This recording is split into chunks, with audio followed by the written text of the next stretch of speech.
Hello friends. Did you know nearly 80% of those who watch my videos aren't subscribed?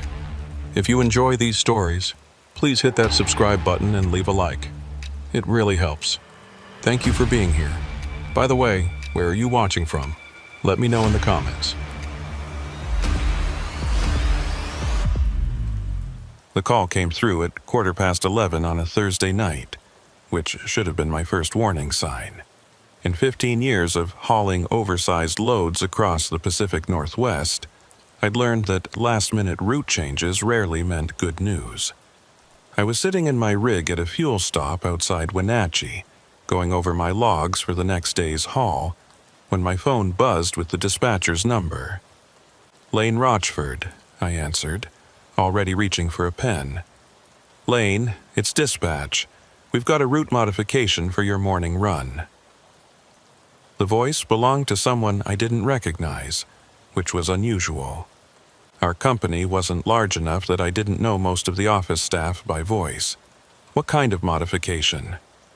"State Route 47 through the Cascade Pass. You're authorized for the closed section, milepost 118 through 146.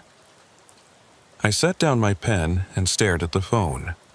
Route 47 had been shut down since February for emergency repairs after a mudslide took out a good chunk of the roadbed.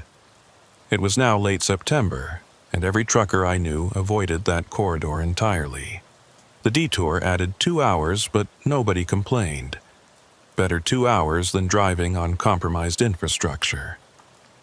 "That road's been closed for 7 months, I said carefully. "I didn't hear anything about it reopening." "It hasn't, not officially. But your load needs to go through tonight. We've got special authorization from the DOT. You'll have a pilot car escort, full clearance. The paperwork's already filed."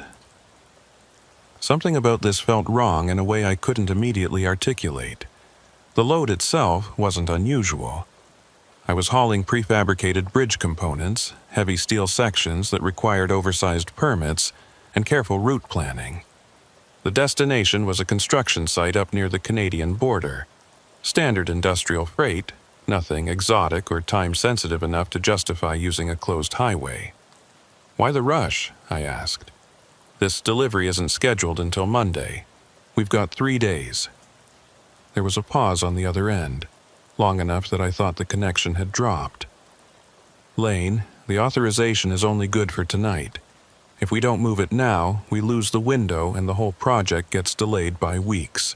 The client's already threatening penalties.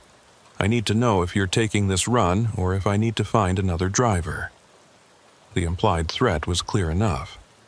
Turn down a high-priority run and you might find yourself getting fewer calls.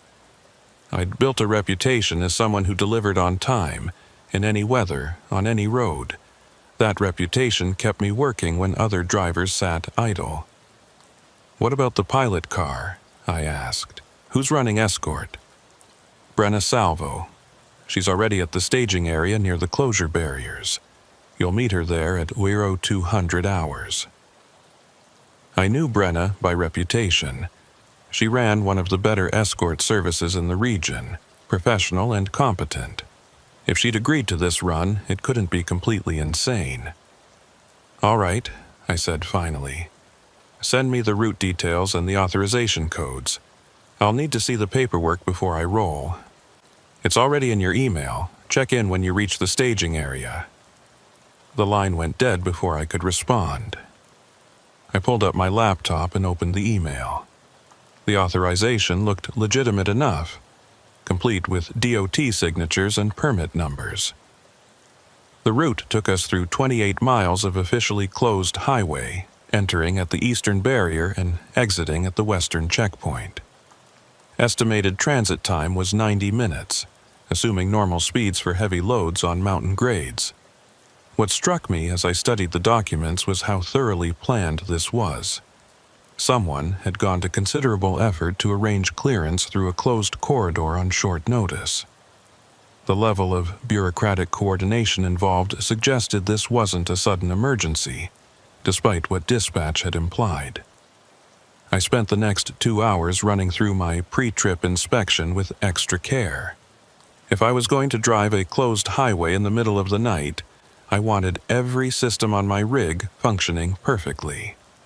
The trailer lights, the brake lines, the tire pressure, the load securement. Everything checked out. The bridge components were strapped down with enough redundancy to survive an earthquake. At 1:30 in the morning, I pulled out of the fuel stop and headed west toward the mountains. The roads were nearly empty at this hour, just the occasional long-haul trucker passing in the opposite direction and the rare insomniac in a passenger car. The September night had that particular clarity that comes just before autumn fully settles in. Cool and sharp, with stars visible even through the light pollution from the scattered towns. The staging area was exactly where the email had indicated, a gravel turnout about a quarter mile from the official closure barriers. A white SUV with a light bar mounted on the roof was already parked there, its hazard lights pulsing in the darkness. I pulled in behind it and killed my engine. The driver's door of the SUV opened and a woman climbed out. She was maybe 40, wearing a reflective vest over a canvas jacket, and she moved with the efficiency of someone who'd done this work for years. She walked back to my truck and I rolled down the window. "Lane Rochford?" she asked. "That's me. You must be Brenna." "Brenna Salvo, yeah." She handed me a clipboard with additional paperwork. "I need you to sign off that you've been briefed on the route conditions and understand this is a special authorization run." I scanned the document. It was mostly liability waivers and acknowledgement of the non-standard nature of the haul. I signed where indicated and handed it back. "Have you driven this route before?" I asked. "Before the closure, I mean." "Twice. Both times in daylight with normal traffic. This'll be my first time through the closed section." She paused, looking up at the dark mountains ahead. "DOT says the road's structurally sound. They just haven't finished the final resurfacing work. Why close it at all if it's sound?" She shrugged. "Bureaucracy, probably. Easier to close the whole section while they finish the project than deal with traffic control and reduced speeds." It made sense, in a tedious governmental sort of way, but I still couldn't shake the feeling that something about this run was off. "You get these kinds of jobs often?" I asked. "Middle of the night runs on closed roads." "First time," Brenna admitted. "But the money's good and the paperwork checks out. Sometimes weird is just weird, you know? Not everything has to make sense." She had a point. I'd hauled enough unusual loads on enough odd schedules to know that logistics sometimes created strange situations. This might just be one of those bureaucratic accidents where the only way to resolve a scheduling conflict was to authorize something technically legal but practically bizarre. "All right," I said. "What's the protocol?" "I lead, you follow at a 100-yard interval. We maintain radio contact on Channel 12. There are 2 checkpoints along the route where we'll stop for visual confirmation that we're ASIA authorized. The barriers are manned even though the road's closed." "Who's manning them at 2 in the morning?" "DOT contract workers, according to the briefing. They're expecting us."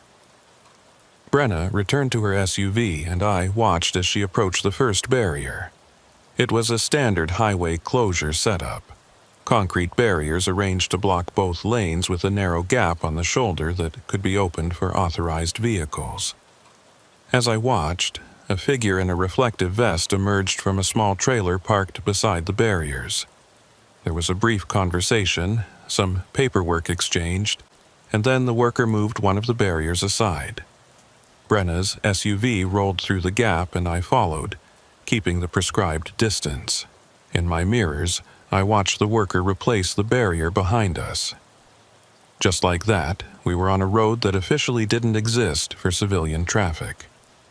The highway looked normal enough in my headlights. The pavement was smooth, recently resurfaced from what I could see. The center line and edge markings were fresh and bright. If this was an unfinished construction zone, it showed no obvious signs of incompletion.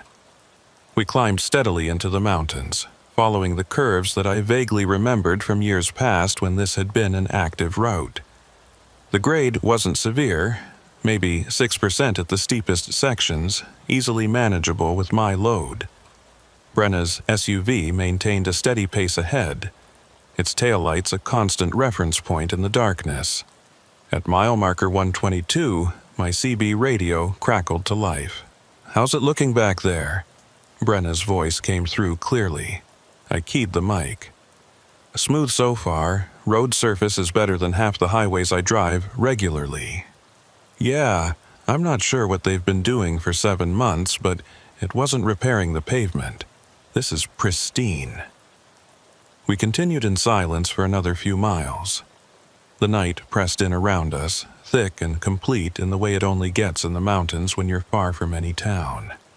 My headlights carved a tunnel through the darkness, illuminating the white lines and the occasional reflector post. But beyond that immediate circle of light, there was nothing. No other vehicles, no lights from distant buildings, nothing but the black shapes of trees and the darker mass of the mountains rising on either side.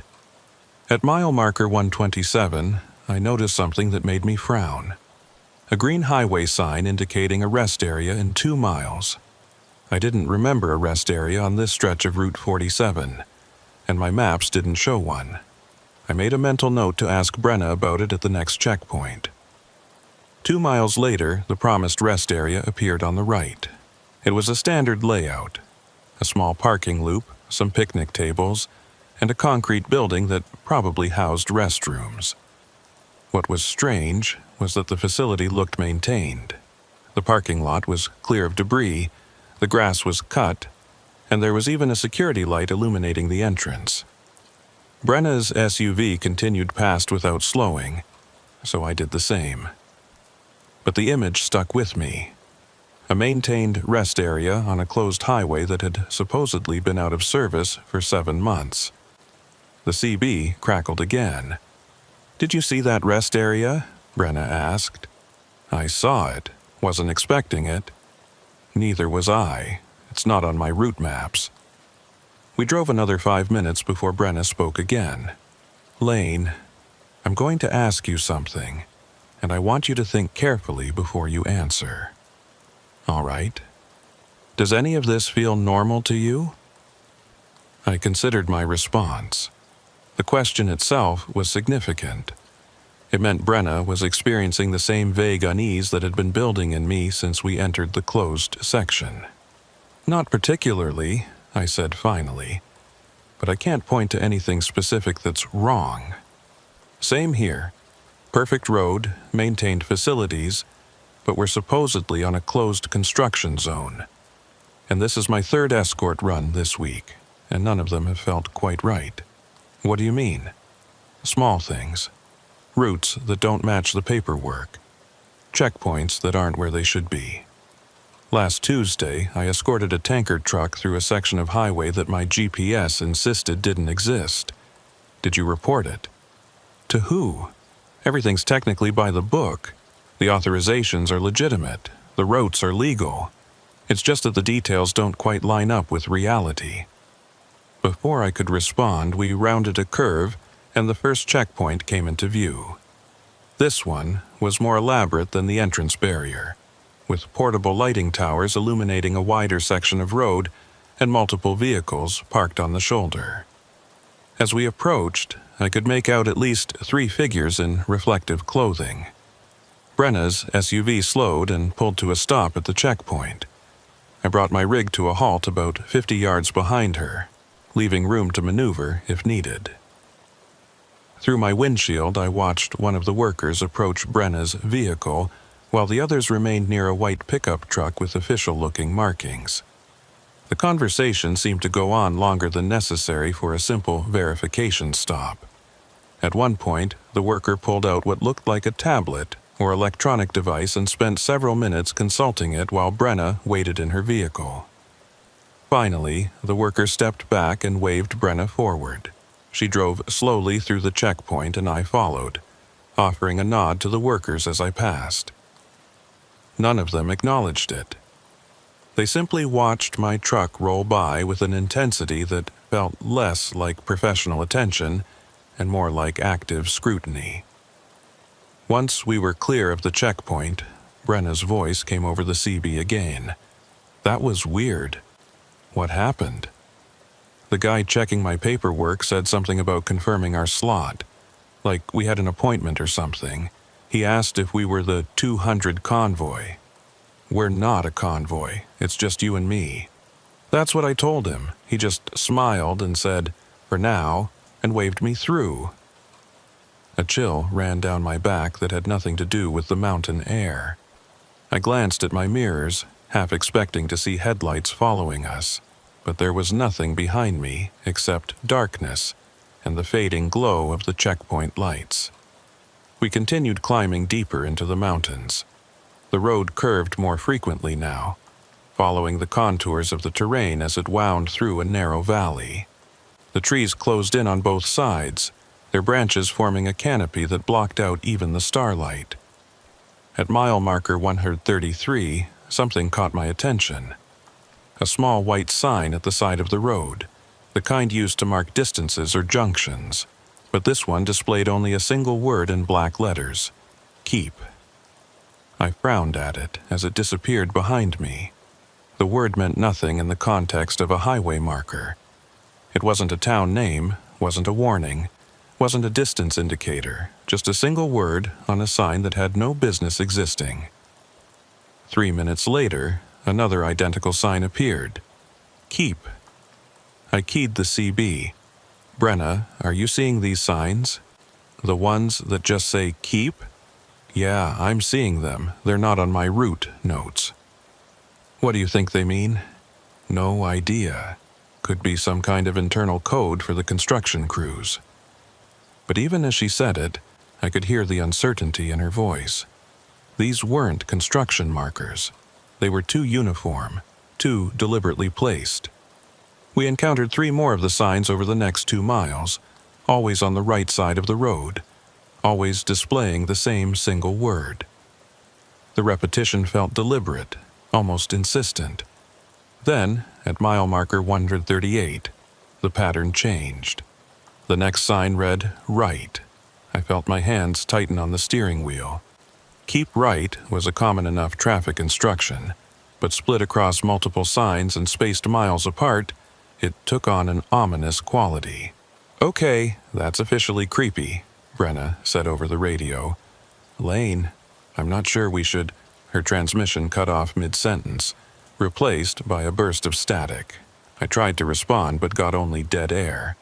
I watched her SUV ahead, expecting it to slow or signal some problem, but it maintained its steady pace. I reached for my CB mic again. "Brenna, if you can hear me, tap your brakes twice." No response.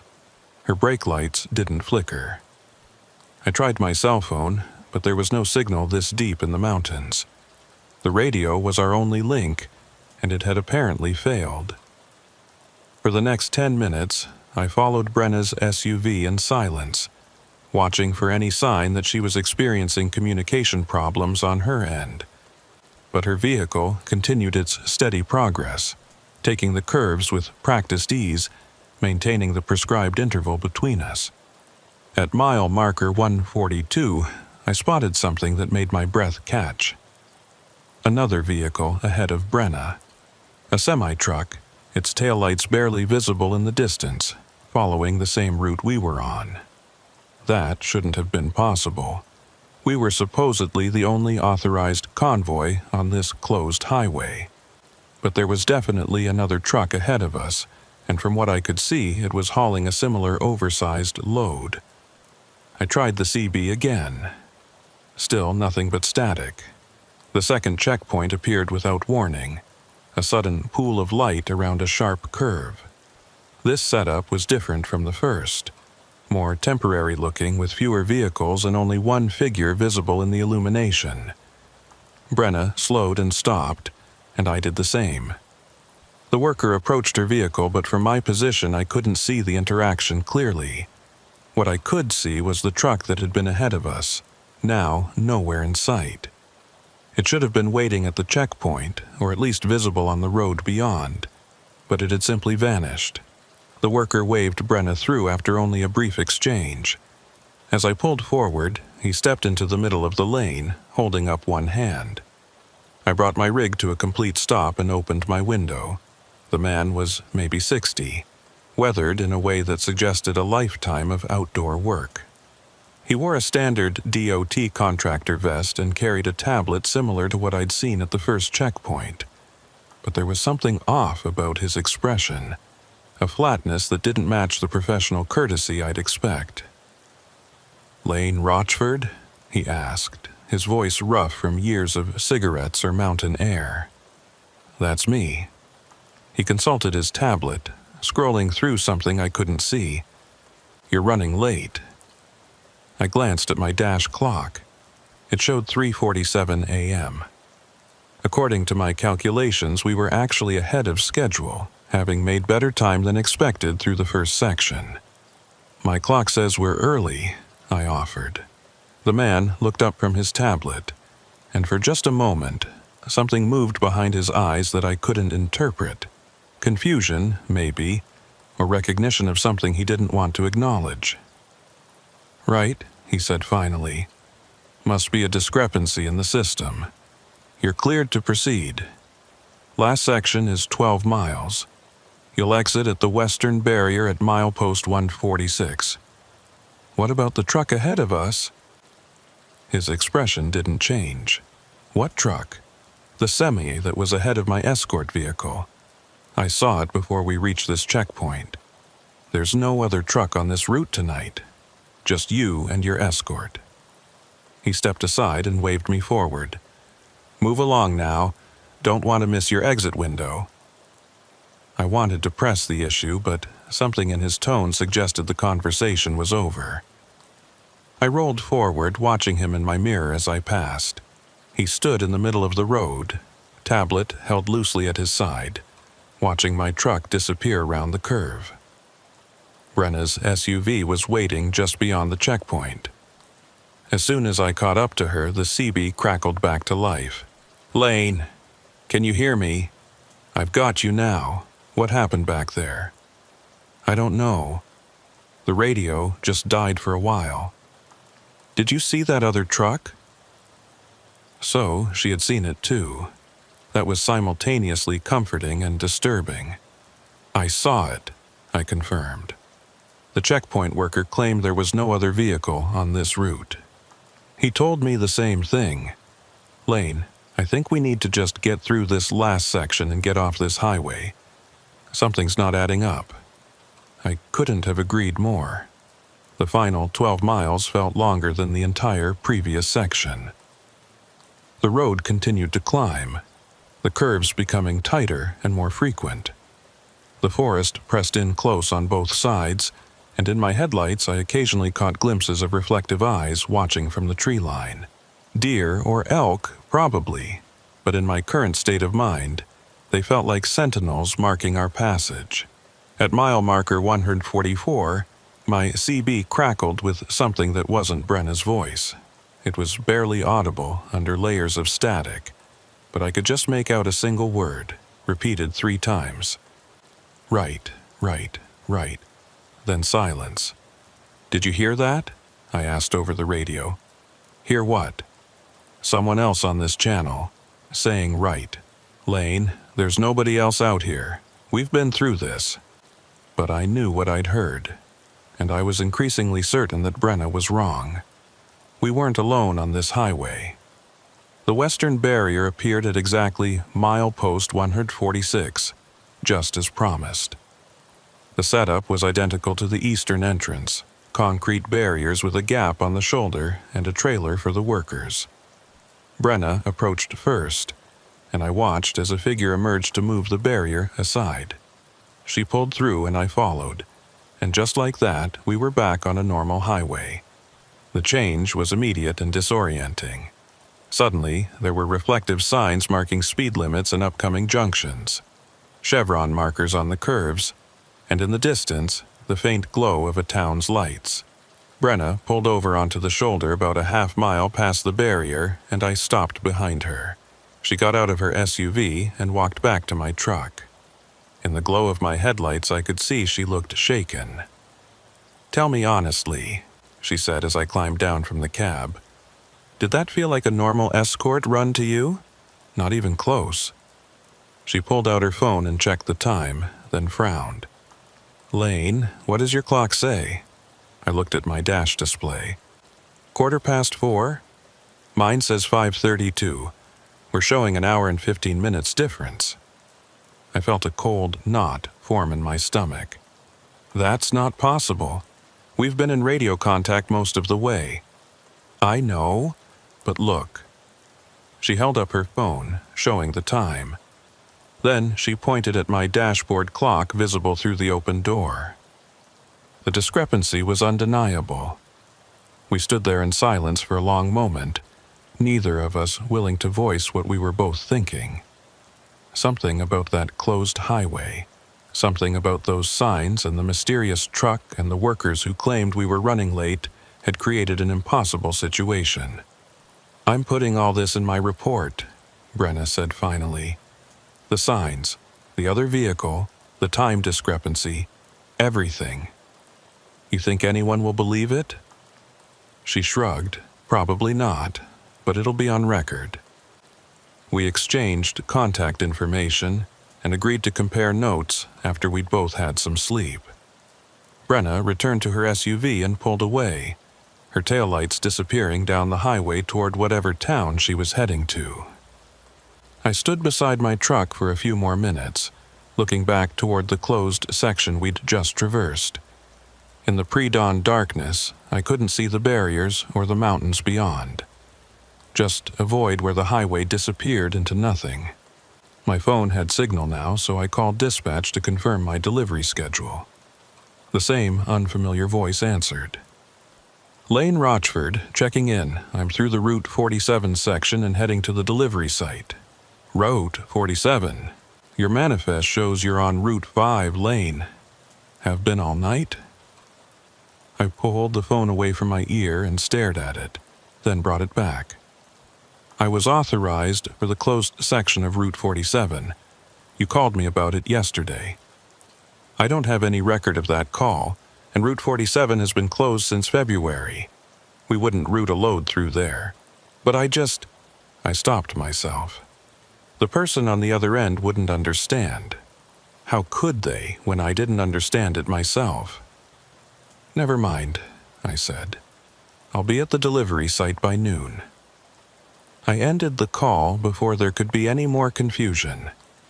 As I climbed back into my cab and prepared to continue the drive, I noticed something on the passenger seat that hadn't been there before. A small, white sign, the same type I'd seen along the closed highway. It displayed a single word in black letters: "Keep." I picked it up, turning it over in my hands. It was real, solid, undeniably physical. Proof that what we'd experienced had actually happened, even if nobody would believe it. I set it on the dash where I could see it and pulled back onto the highway. The sun was starting to lighten the eastern sky, painting the mountains in shades of gray and pink. In the growing light, everything looked normal and rational and explicable. But I kept that sign, and I kept checking my mirrors for the rest of the drive, half expecting to see headlights that shouldn't exist, following a route that officially wasn't there. I made the delivery on schedule, though schedule felt like a meaningless word after what had happened on Route 47. The construction foreman signed off on the bridge components without comment, his crew already positioning the crane to offload the steel sections. Everything was routine, professional, exactly as it should be. Nobody mentioned anything unusual about the delivery route or timing. I should have felt relieved. The job was done, the cargo delivered intact, my responsibility completed. Instead, I felt a persistent unease that followed me as I drove the empty rig back toward Wenatchee. The white sign with "Keep" written on it sat on my dashboard where I'd left it. Every few minutes I found myself glancing at it, confirming it was still there. Physical evidence that something had happened, even if the logistics of it made no sense. I stopped for fuel at a truck plaza around noon, parking in the far section where the big rigs clustered together. As I filled the tanks, another driver approached from the next pump over. He was older than me, maybe 60, with the kind of weathered face that comes from decades behind the wheel. "That's a nice rig you got there," he said, nodding toward my Peterbilt. "Haul oversized loads?" "Mostly," I replied. "Industrial equipment, construction materials, that sort of thing." He gestured toward the sign on my dashboard, visible through the windshield. "Where'd you pick that up? Looks like DOT surplus." I hesitated, unsure how much to say. "Found it on a job. Thought it was interesting." He studied it for a moment longer, then looked at me with an expression I couldn't quite read. "You run Route 47 recently?" The question hit me like cold water. "Why do you ask?" "Because I've got one just like that in my cab. Picked it up 3 months ago after a night run through the closed section. Nobody believes me when I tell them about it, so I stopped trying." I felt my pulse quicken. "You ran the closed section? With authorization?" "That's what they told me. Special permit, pilot car escort, the whole setup. Road was perfect, no sign of any construction. But there were those signs, 'Keep right,' scattered all along the route." He paused, watching my reaction. "And a truck ahead of us that shouldn't have been there." "Did your escort see it too?" "She did. Woman named Brenna something. Professional operator, not the type to spook easily, but she was rattled by the end of it. Brenna had run this route before. Multiple times, she'd said, and she'd experienced the same anomalies each time." "What happened after?" I asked. "Did you report it?" The old driver shook his head. "Tried to. Dispatch had no record of authorizing the route. The DOT claimed they hadn't issued any special permits for that section. According to the official paperwork, I spent that night on Route 5, same as always." He tapped the fuel pump as it clicked off. "But I know what I saw, and I know what that road felt like. Wrong, somehow, like driving through a place that was only pretending to be a highway." He finished fueling and nodded a farewell before returning to his truck. I watched him drive away, then looked again at the sign on my dashboard. How many other drivers had been through that closed section? How many had their own unexplainable experiences that existed in the gap between what happened and what could be proven? I finished fueling and went inside to grab food and use the facilities. The truck plaza had the usual amenities: a diner, a small convenience store, showers, and a driver's lounge with worn furniture and a television playing the news on low volume. 3 other drivers occupied the lounge, nursing coffee and killing time between runs. I recognized one of them vaguely, probably had seen him at other stops along my regular routes. As I poured myself coffee from the communal pot, their conversation drifted over. "Heard they're opening Route 47 again next month," one was saying. "About time, that detour adds 2 hours. "They won't open it," another replied. "My brother works for the state transportation department. Says there's some kind of dispute about the repairs, environmental concerns or something. So why run convoys through it at night? I've heard at least 4 drivers mention getting called for special authorization runs in the past 6 months. I turned toward them, coffee cup in hand. "You know, drivers who've been through the closed section." The 3 men looked at me with varying degrees of interest. The one who'd mentioned the convoys nodded. "Sure, it's becoming a regular thing, apparently. Last-minute calls, night runs, pilot car escorts. Always the same setup." "What else did they say about it?" He shrugged. "Not much. Most guys don't want to talk about it." But I get the sense something about those runs bothers people. Little things that don't add up. Like what? Time discrepancies. Signs that shouldn't be there. The feeling that you're not alone on the road even when you should be. He studied me over the rim of his coffee cup. You run it recently? Last night. And? I hesitated, then decided there was no point in hiding it from people who already understood. Everything you just described. Plus a truck ahead of us that the checkpoint workers claimed didn't exist. One of the other drivers, who'd been silent until now, spoke up.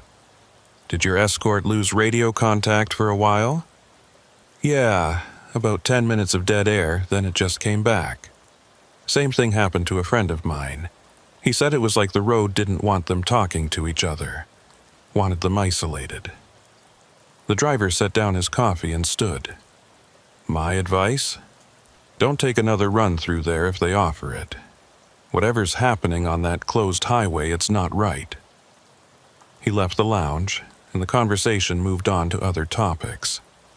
I drank my coffee in silence, thinking about everything I'd heard. A pattern was emerging, and it was deeply unsettling.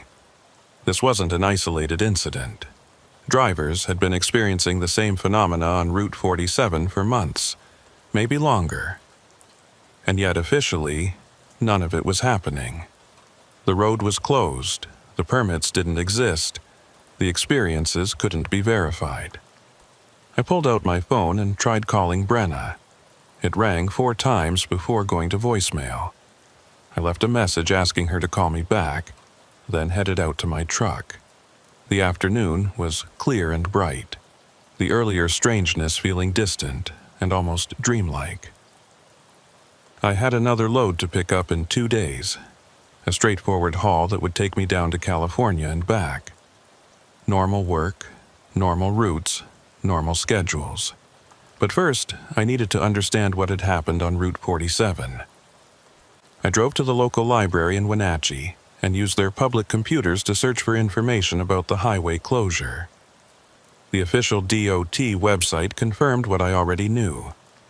Route 47 had been closed since February following a mudslide that had damaged the roadbed in multiple locations. Repairs were ongoing, with no confirmed reopening date. I dug deeper, searching for news articles or public records about the closure. What I found was surprisingly sparse. A few brief mentions in local newspapers about the initial mudslide. Some complaints from businesses about the detour adding costs to their logistics, and then nothing. For a major highway closure that had lasted 7 months, there was remarkably little public discussion. On a hunch, I searched for accidents or incidents on Route 47 prior to the closure. That yielded more results. Over the previous 5 years, there had been an unusual number of single-vehicle accidents on the closed section. Trucks leaving the roadway, sometimes fatally. The reports were always similar. Experienced drivers, good weather conditions, no obvious cause for the loss of control. One article from 3 years ago caught my attention. A driver named Marcus Holt had survived after his rig went off the road at mile marker 136. In his statement to police, he claimed he'd been following another truck that suddenly disappeared, causing him to brake hard and lose control on a curve. Investigators found no evidence of a second vehicle. Mile marker 136. Right in the middle of the section we'd driven through last night. I spent another hour searching but found nothing else useful. Whatever was happening on Route 47, it either wasn't being reported or was being actively suppressed. Neither possibility was comforting. By the time I left the library, the sun was setting. I drove to a truck stop on the outskirts of town and parked for the night, intending to catch up on sleep before my next run. But sleep proved elusive. Every time I closed my eyes, I saw those white signs illuminated in my headlights. Keep right. The words felt like an instruction I'd failed to follow, though I had no idea what they actually meant. Around midnight, my phone rang. Brenna's name appeared on the screen. Lane, sorry I didn't call back earlier. I've been dealing with some confusion at the office. What kind of confusion? The kind where my route logs for last night don't match the actual route I drove. According to the GPS data from my escort vehicle, I spent the entire night on Route 5, but I know damn well I was on Route 47. Same with my logs. Dispatch claims they have no record of authorizing that run. Brenna was quiet for a moment. Lane, I need to tell you something. This wasn't my first time through that section. It was my fourth, and each time it's been stranger than the last. The old driver at the fuel stop said the same thing. Said you'd escorted him through there months ago. Probably did. I've lost track of how many of these runs I've done. They all blur together after a while. But there's a pattern to them. They always happen at night. They're always last-minute authorizations, and they always involve loads that need to go through that specific section, even though the detour would work just fine. So someone's deliberately routing trucks through a closed highway. Why? I don't know, but I've been keeping notes. Small details that don't fit. Like those signs we saw, they're not there during the day. I sat up straighter in my bunk. You've driven through there during daylight? Once, about a month ago. I got curious after a particularly weird night run, so I drove through the section the next day just to see what it looked like. The barriers were in place at both ends, but I hiked around them. The road looked normal, well-maintained, recently paved, but there were no signs except the standard mile markers and curve warnings. Those keep and right signs only appear at night. That's impossible. I know, but I saw what I saw. Or rather, I didn't see them during the day. I thought about the sign sitting on my dashboard. Brenna, I have one of those signs. A physical sign that says keep. I found it in my cab after the run. You're kidding. I'm looking at it right now. It's real, solid. I didn't imagine it. Lane, I think we need to talk to someone about this. Someone with authority to actually investigate what's happening. Who? We can't prove any of it. Our logs say we were somewhere else. The authorization paperwork apparently doesn't exist. All we have are stories that sound crazy. Then we find other drivers who've been through there. Get enough testimonies and someone will have to take it seriously. It was a reasonable plan, but something about it felt wrong. The more I thought about those night runs, the more convinced I became that someone didn't want them investigated.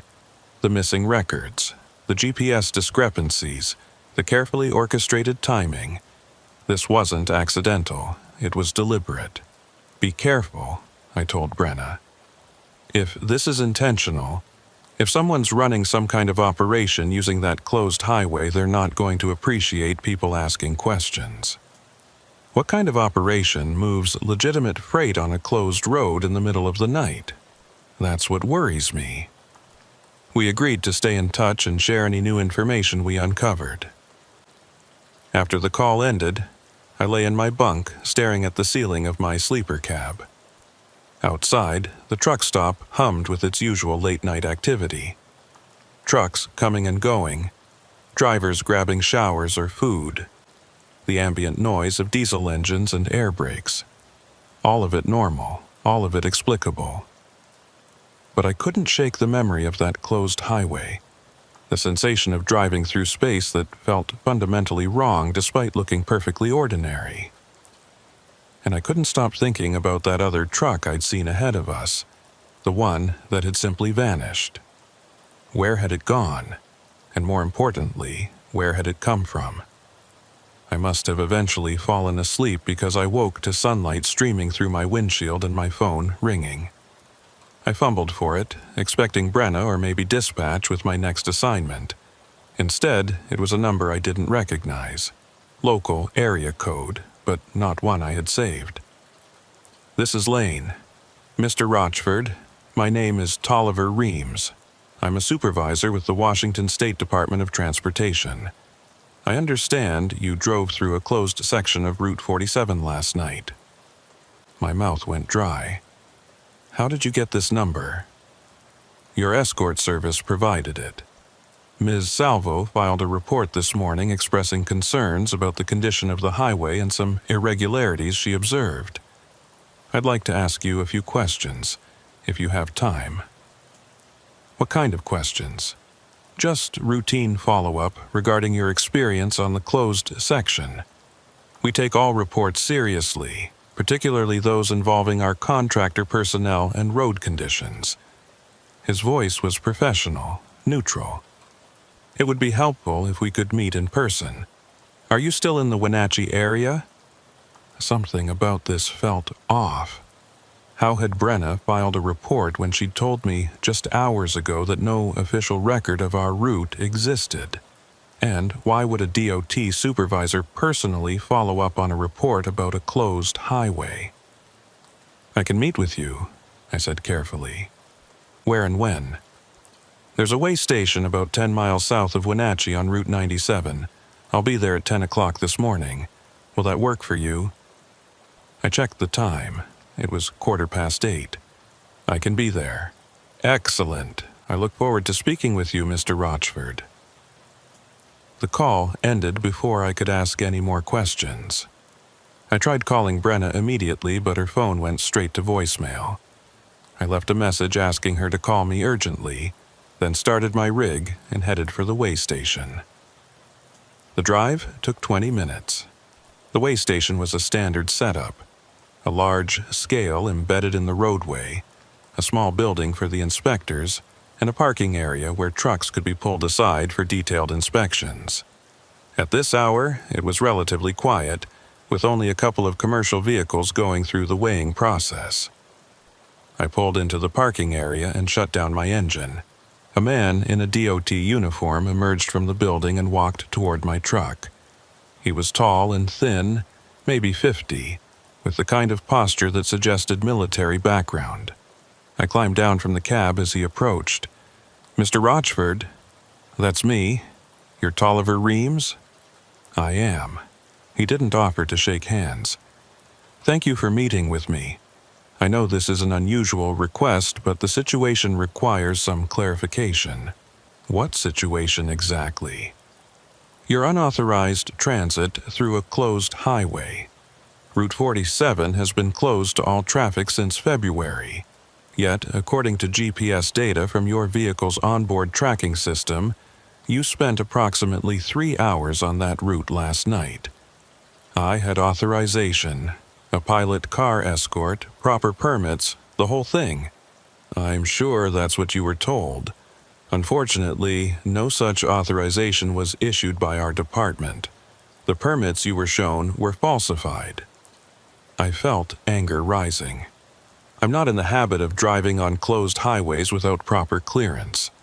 If the permits were fake, that's not my fault. Someone at my company arranged the authorization. We've spoken with your dispatcher. They have no record of arranging any such route. Reams pulled out a tablet and consulted it. In fact, according to your company's records, you spent last night on Route 5 transporting bridge components to a construction site near Bellingham, which you did successfully. The delivery was signed for at 9:30 this morning. That's impossible. I made that delivery hours ago before noon yesterday. Reams studied me with an expression that might have been sympathy or might have been something else. Mr. Rochford, I'm going to ask you a direct question, and I need you to answer honestly. Have you been experiencing any unusual stress lately? Problems sleeping, perhaps? Gaps in memory? You think I imagined this? I think you've been driving long hours in difficult conditions. It's not uncommon for fatigue to create confusion about routes and timing. Your delivery was completed successfully, you're not in any trouble, and there's no evidence you were actually on Route 47 last night. The simplest explanation is that you're misremembering the sequence of events. I have physical evidence. A sign from that road. May I see it? I climbed back into my cab and retrieved the white sign from the dashboard. When I handed it to Reams, he examined it briefly, then handed it back. This is a standard DOT marker. They're used on active highways throughout the state. You could have picked this up anywhere. But I didn't. I found it in my cab after driving through Route 47. Reams closed his tablet and fixed me with a steady gaze. Mr. Rochford, I'm going to give you some advice. Whatever you think happened last night, I suggest you let it go. The road was closed, you have a successful delivery on record, and there's no evidence of any irregularities. Continuing to pursue this will only raise questions about your fitness to maintain a commercial license. The threat was subtle but unmistakable. Stop asking questions or face professional consequences. What about Brenna Salvo? She filed a report. She experienced the same things I did. Ms. Salvo has been contacted and advised similarly. She's agreed to withdraw her report in light of the lack of corroborating evidence. Brenna had folded, or been pressured into folding. Reams offered something that might have been meant as a reassuring smile. Go home, Mr. Rochford. Get some rest. In a few days, this will all seem like a bad dream. He walked back to the way station building without waiting for my response. I stood beside my truck, holding the white sign, feeling like I'd just been warned off from something much bigger than a simple bureaucratic mix-up. I tried calling Brenna again. This time, she answered on the first ring. Lane, don't say anything specific, just listen. I'm pulling my report. It's not worth the trouble. You should do the same. Brenna, what did they say to you? Nothing threatening. Just made it very clear that continuing to push this wouldn't be good for my business. They suggested I'd have trouble getting authorized for escort work in the future if I kept filing reports that couldn't be substantiated. She paused. They were polite about it, professional, but the message was clear. So we just pretend it didn't happen. We don't have a choice. There's no evidence, no records, no way to prove any of it. And pushing harder will only hurt us professionally. She was right, and I knew it. But the idea of just letting this go, of pretending that strange night on Route 47 had never occurred, felt like surrendering to something I didn't fully understand. Did you really file a report this morning? I asked. No, I never got the chance. Tolliver Reams called me before I could. It was like he knew I was planning to. Another pause. Lane, I think they were monitoring our phones. There's no other way they could have known so quickly. Then they're listening now. Probably, which is why I'm not going to say anything else. Take care of yourself, Lane, and maybe find a different route for your next few hauls. She ended the call. I stood in the way station parking lot, turning the white sign over in my hands. The word keep stared back at me, its meaning still unclear. An instruction? A warning?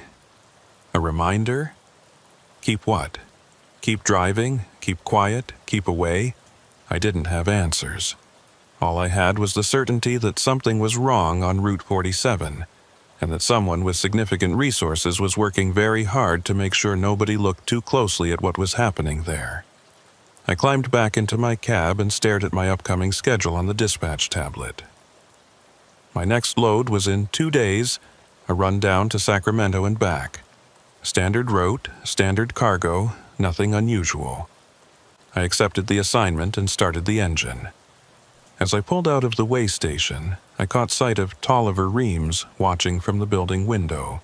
He raised one hand in a gesture that might have been a wave or might have been a warning. I didn't wave back. The white sign remained on my dashboard as I drove, a small piece of physical evidence that something had happened, even if I could never prove what. I'd keep it there, I decided. A reminder that sometimes the roads we travel hold secrets we're not meant to discover, and that some mysteries, once encountered, never quite let you go. I spent the next 3 days trying to convince myself that Tolliver Reams was right, that exhaustion and stress had created false memories, that the discrepancies were explainable, that the smart thing to do was let it go and move on. The California run went smoothly. I hauled machine parts south, picked up a load of agricultural equipment on the return trip, and kept my head down. Normal work, normal roads, normal life. But the white sign stayed on my dashboard, and every time I glanced at it, I felt the same unease that had settled into my bones during that night on Route 47. On the fourth day, I was parked at a truck stop outside Portland when another driver knocked on my cab door. I didn't recognize him initially, just another face in the endless parade of truckers moving through the Pacific Northwest. But when I rolled down the window, he held up his own white sign, identical to mine. "You're Lane Rochford," he said. It wasn't a question. "Do I know you?" "Name's Kyle Durrance. I drove Route 47 about 5 weeks ago. Heard through the grapevine you did too, recently. Figured we should talk." I gestured for him to climb up, and he settled into the passenger seat, still holding his sign. Up close, I could see he was younger than I'd first thought. Maybe early 30s, with the kind of nervous energy that suggested he hadn't been sleeping well. "How did you find me?" I asked. "Wasn't hard. Truckers talk. Word got around that someone else had driven the closed section and actually admitted it. Most guys who've been through there won't say a word about it." He set his sign on the dash next to mine. "But I need to know I'm not crazy, so I tracked you down. What happened on your run?" "Same as yours, probably. Late-night authorization, pilot car escort, road that looked perfect despite being officially closed for repairs. Signs that said, 'Keep and Right.' A truck ahead of us that shouldn't have been there." He paused, and time that didn't work right. I lost almost 2 hours somewhere on that highway. My GPS said I was moving the whole time, but when I came out to the other end, more time had passed than it should have. "Did you report it?" "Tried to. Got the same response you probably did. No record of authorization, no evidence it happened, strong suggestions that I was imagining things or needed to take a break from driving." He leaned forward, lowering his voice even though we were alone in the cab. "But here's what really bothers me. About a week after my run, I started getting calls. Wrong numbers, supposedly, but they'd ask for me by name, then hang up when I answered. Like someone was checking to make sure my phone still worked." "You think they were monitoring you?" "I know they were, because 3 weeks ago, I got pulled over by State Patrol for a random inspection. Nothing wrong with my rig, all my paperwork was perfect, but they went through everything. And when they were done, the trooper made a point of mentioning that it's important to stay on authorized routes. Said there had been reports of commercial vehicles on closed highways, and that anyone caught doing that would face serious penalties. But your records showed you were never on Route 47. "Exactly. So why the warning?" Kyle picked up his sign and turned it over in his hands. "Someone wanted me to know they were watching. Wanted me to understand that even though officially nothing happened, they knew what I'd seen, and they wanted me to keep quiet about it. I thought about my own phone calls since the run. Nothing overtly suspicious, but now that Kyle mentioned it, there had been a few hang-ups. Numbers that didn't leave voicemails. Small things I'd dismissed as spam or misdialed calls." "Have you talked to other drivers?" I asked. "Found out how many people have been through there?" "A few, but most won't admit it, even to another trucker. The ones who will talk all have the same story. Night runs, missing time, strange signs, vehicles that vanish. And all of them got the same message afterward. Forget about it or face consequences." "What about the escort drivers?" "I tried tracking down mine. Company claims she never worked for them. Her phone number doesn't connect anymore." Kyle's expression darkened. "It's like she never existed." We sat in silence for a moment, the weight of his words hanging between us. Brenna had withdrawn her report and stopped answering my calls after that last conversation. I'd assumed she was just being cautious, protecting her business. But what if it was more than that? There's something else, Kyle continued. I've been doing some research. Route 47 has been closed 4 times in the past 10 years. Different reasons each time. Mudslides, bridge repairs, road surface problems. But here's the thing. Each closure lasted between 6 and 9 months. And during every closure, there are truckers who claim they were authorized to drive through at night. How many closures are we talking about? 4 that I can confirm. February 2015 to August 2015. November 2016 to June 2017. March 2019 to October 2019. And now this one, starting February of this year. He pulled out his phone and showed me a document he'd compiled. I've talked to at least 2 drivers from each previous closure.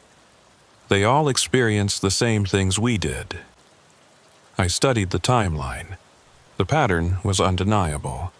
Roughly every 2 to 3 years, Route 47 would close for an extended period, and during those closures, unauthorized night convoys would run through the supposedly impassable section. Why? I asked. What's the purpose? That's what I've been trying to figure out. The loads are legitimate. The deliveries actually happen. But there's something about that specific route during those specific time frames that requires trucks to move through at night on a closed highway. Could it be some kind of smuggling operation? Maybe. But we're hauling normal freight. I've checked my manifests against what was actually delivered. Nothing missing, nothing added. Whatever's happening, it doesn't seem to involve the cargo itself.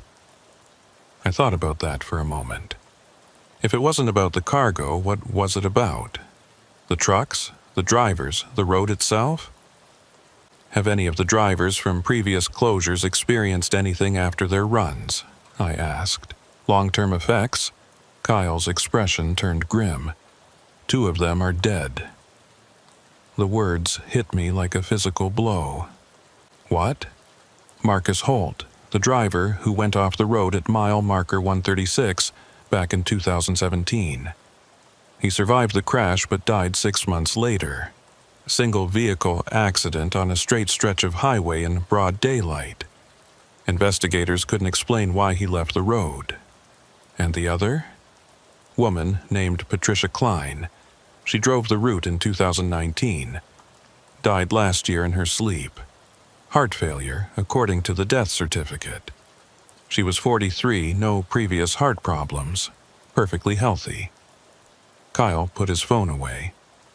Could be coincidences. But 2 drivers who both experienced strange things on Route 47, both dead within a few years of their runs, that bothers me. It bothered me too, a lot. What are you planning to do with this information?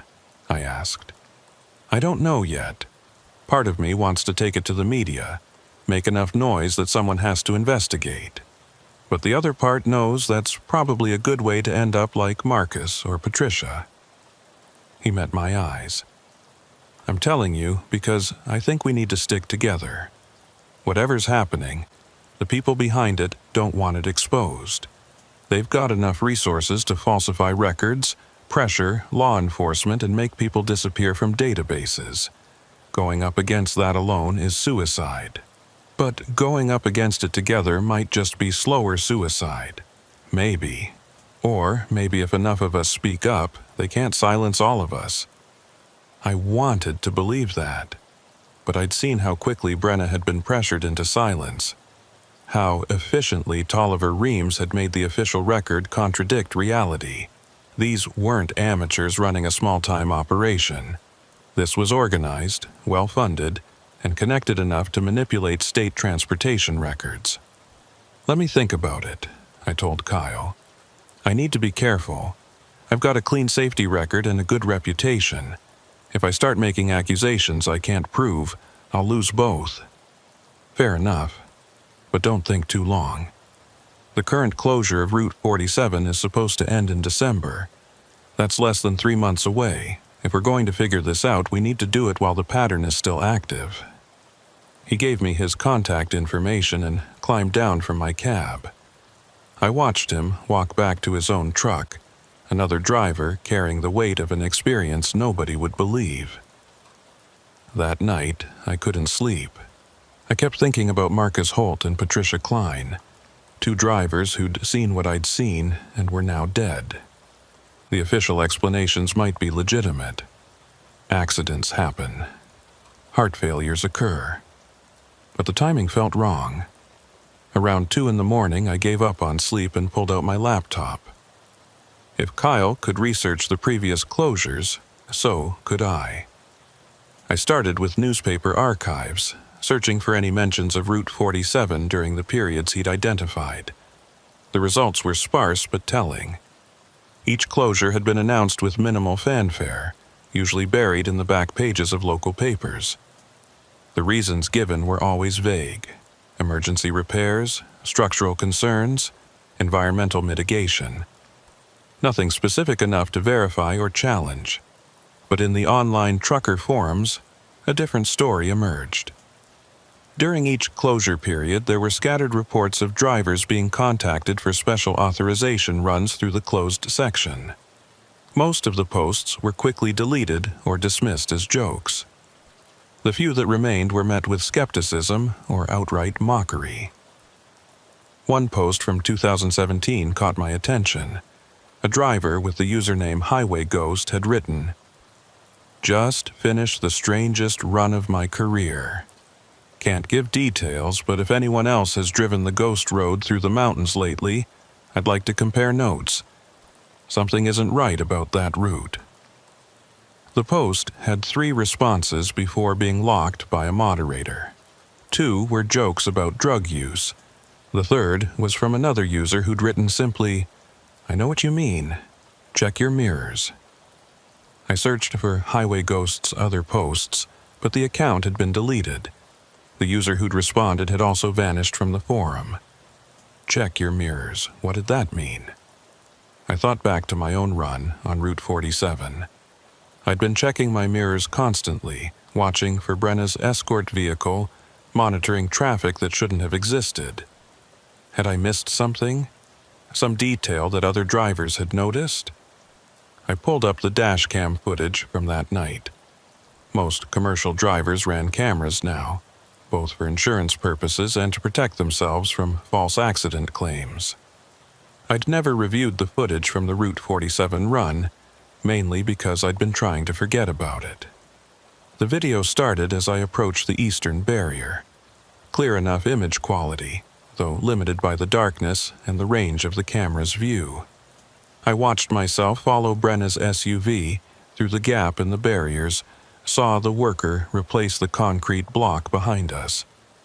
The footage ran for several minutes, showing nothing unusual. Just the white lines of the highway disappearing under my truck. Occasional glimpses of Brenna's taillights ahead. Then, at the timestamp corresponding to mile marker 124, something appeared in the upper left corner of the frame. Headlights. Far behind me, barely visible at the edge of the camera's range. I paused the video and zoomed in as much as the resolution would allow. Definitely headlights, and from the height and spacing, definitely another commercial truck. It maintained a steady distance behind me for several minutes before the video lost sight of it around a curve. Why hadn't I noticed it at the time? I'd been checking my mirrors regularly, but my focus had been on what was ahead, on Brenna's escort vehicle and the mysterious truck we'd seen in front of her. I'd never thought to watch what was behind me. I continued reviewing the footage. The truck reappeared periodically, always maintaining the same distance, never getting closer or falling back. It was there when we passed the rest area at mile marker 129. Still there when we went through the first checkpoint, and still following when we approached the second checkpoint near mile marker 144. Then, in the final few minutes of footage before we exited the closed section, the following truck simply vanished. One moment it was there, headlights steady in the distance. The next moment, nothing but empty highway behind me. I rewound and watched the transition frame by frame. There was no turnoff, no side road, nothing that would explain where the truck had gone. It was simply there one second and absent the next, as if it had never existed at all. My hands were shaking as I closed the laptop. That truck had followed me for over 20 miles through a closed highway, and I'd never noticed it. More disturbing, it had disappeared without any logical explanation. Check your mirrors. Now I understood what that deleted forum post had meant. We'd all been so focused on the strange things ahead of us, the signs and the vanishing vehicles in front, that we'd missed what was behind us, following us, watching us. I tried to sleep, but couldn't.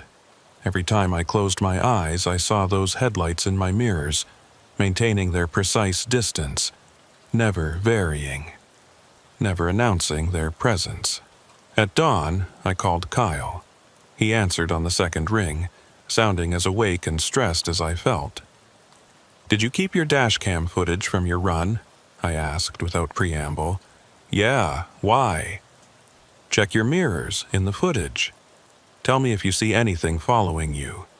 There was a pause, then the sound of a laptop opening. Several minutes of silence followed. "Jesus Christ," Kyle breathed. "How did I not see this?" "Because we weren't looking for it." "Did your truck disappear too?" "Yeah, right before the exit, just gone." More silence. "Lane, this changes things. This isn't just about weird signs and time discrepancies. Something was actively following us, monitoring our progress. Or hurting us." The word hung in the air between us. Hurting implied purpose. Implied that our routes through the closed highway weren't about getting from point A to point B. We were being guided somewhere, observed, measured against some criteria we didn't understand. "We need to see what's at those specific mile markers," Kyle said. "The places where the signs appeared, where vehicles vanished, where Marcus Holt crashed. There's a pattern to the locations, I'm sure of it. The road's still closed. We can't just drive through there during the day. No, but we can hike in, access the highway from Forest Service roads and approach on foot. No authorization needed, no records of our presence." It was risky. If we were caught trespassing on a closed highway, we'd face fines at minimum, possibly criminal charges. But it was also the only way to investigate without tipping off whoever was monitoring the official routes. "When?" I asked. "Soon, before they reopen the road and remove whatever's there. I'll scout the access points and get back to you." After the call ended, I sat in my truck watching the morning traffic build on the highway. Regular people heading to regular jobs, living normal lives that didn't include conspiracy theories about ghost convoys and vanishing vehicles. Part of me envied them. The larger part knew I couldn't let this go, even if the smart thing would be to walk away. My phone buzzed with a text from an unknown number. "Stop digging. Last warning." I stared at the message for a long moment, then deleted it. They were monitoring my calls, my movements, probably my online searches too. They wanted me scared, wanted me to back off. Instead, I opened my laptop again and started planning. If Kyle and I were going to investigate Route 47 on foot, we'd need to be smart about it. No phones, no electronic devices that could be tracked. We'd need to approach from multiple angles, document everything we found, and have contingency plans if we were discovered. But most importantly, we'd need to answer the question that had been gnawing at me since that night. What was so important about Route 47 that someone would go to these lengths to control who drove it, when they drove it, and what they remembered afterward? I had a feeling the answer was waiting somewhere on that closed highway, hidden in plain sight like those white signs that only appeared in darkness. 3 days later, Kyle and I met at a trailhead 15 miles from the closed section of Route 47. We'd both taken precautions, leaving our phones in our trucks, telling no one where we were going, bringing cameras with no wireless capability. If someone was tracking us, they'd know we'd stopped here, but not where we went after. The hike took 2 hours through dense forest, following old logging roads that had been abandoned for decades. Kyle had done his research, mapping out an approach that would bring us to the highway near mile marker 136, the spot where Marcus Holt had crashed back in 2017. When we finally reached the highway, pushing through the last screen of trees, I was struck by how normal it looked. Fresh pavement, clean lines, well-maintained shoulders. This wasn't a road in disrepair. This was infrastructure in perfect condition. "They're not repairing the road," Kyle said quietly. "They're using the closure for something else." We walked along the shoulder, studying everything. The pavement, the drainage systems, the guardrails. All of it appeared new or recently maintained. Whatever repairs the mudslide had required, they'd been completed months ago. At mile marker 136, we found the first anomaly. The guardrail on the eastern side showed signs of recent replacement, the metal section slightly newer than the rest. This was where Marcus Holt had crashed, where his truck had broken through and plunged down the embankment. But there was something else. A small, concrete pad, about 3 feet square, set into the ground about 20 feet from the edge of the road.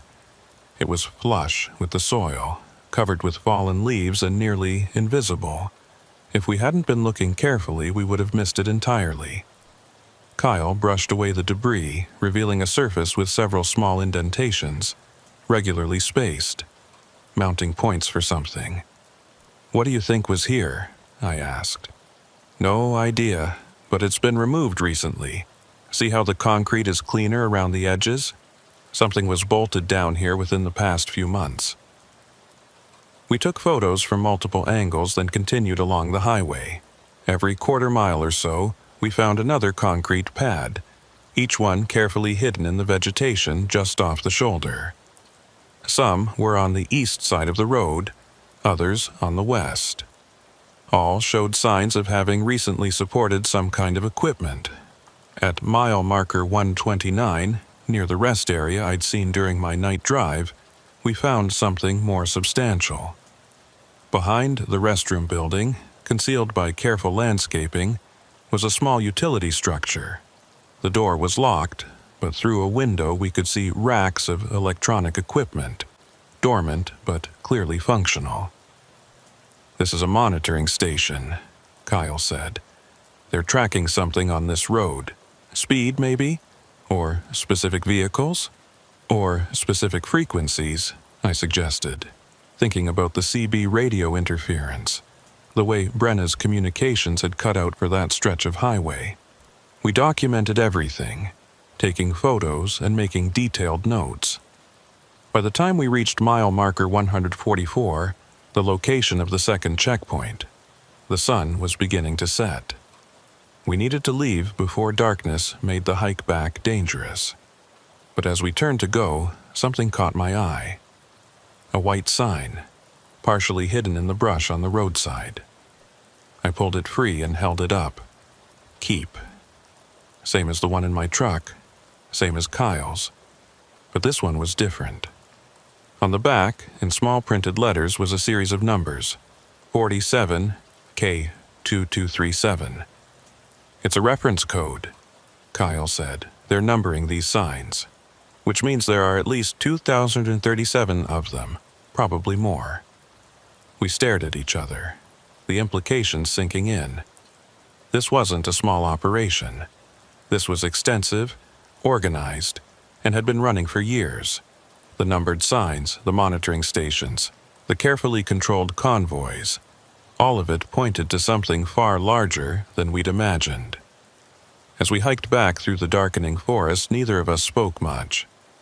We were both processing what we'd found, trying to understand what it meant.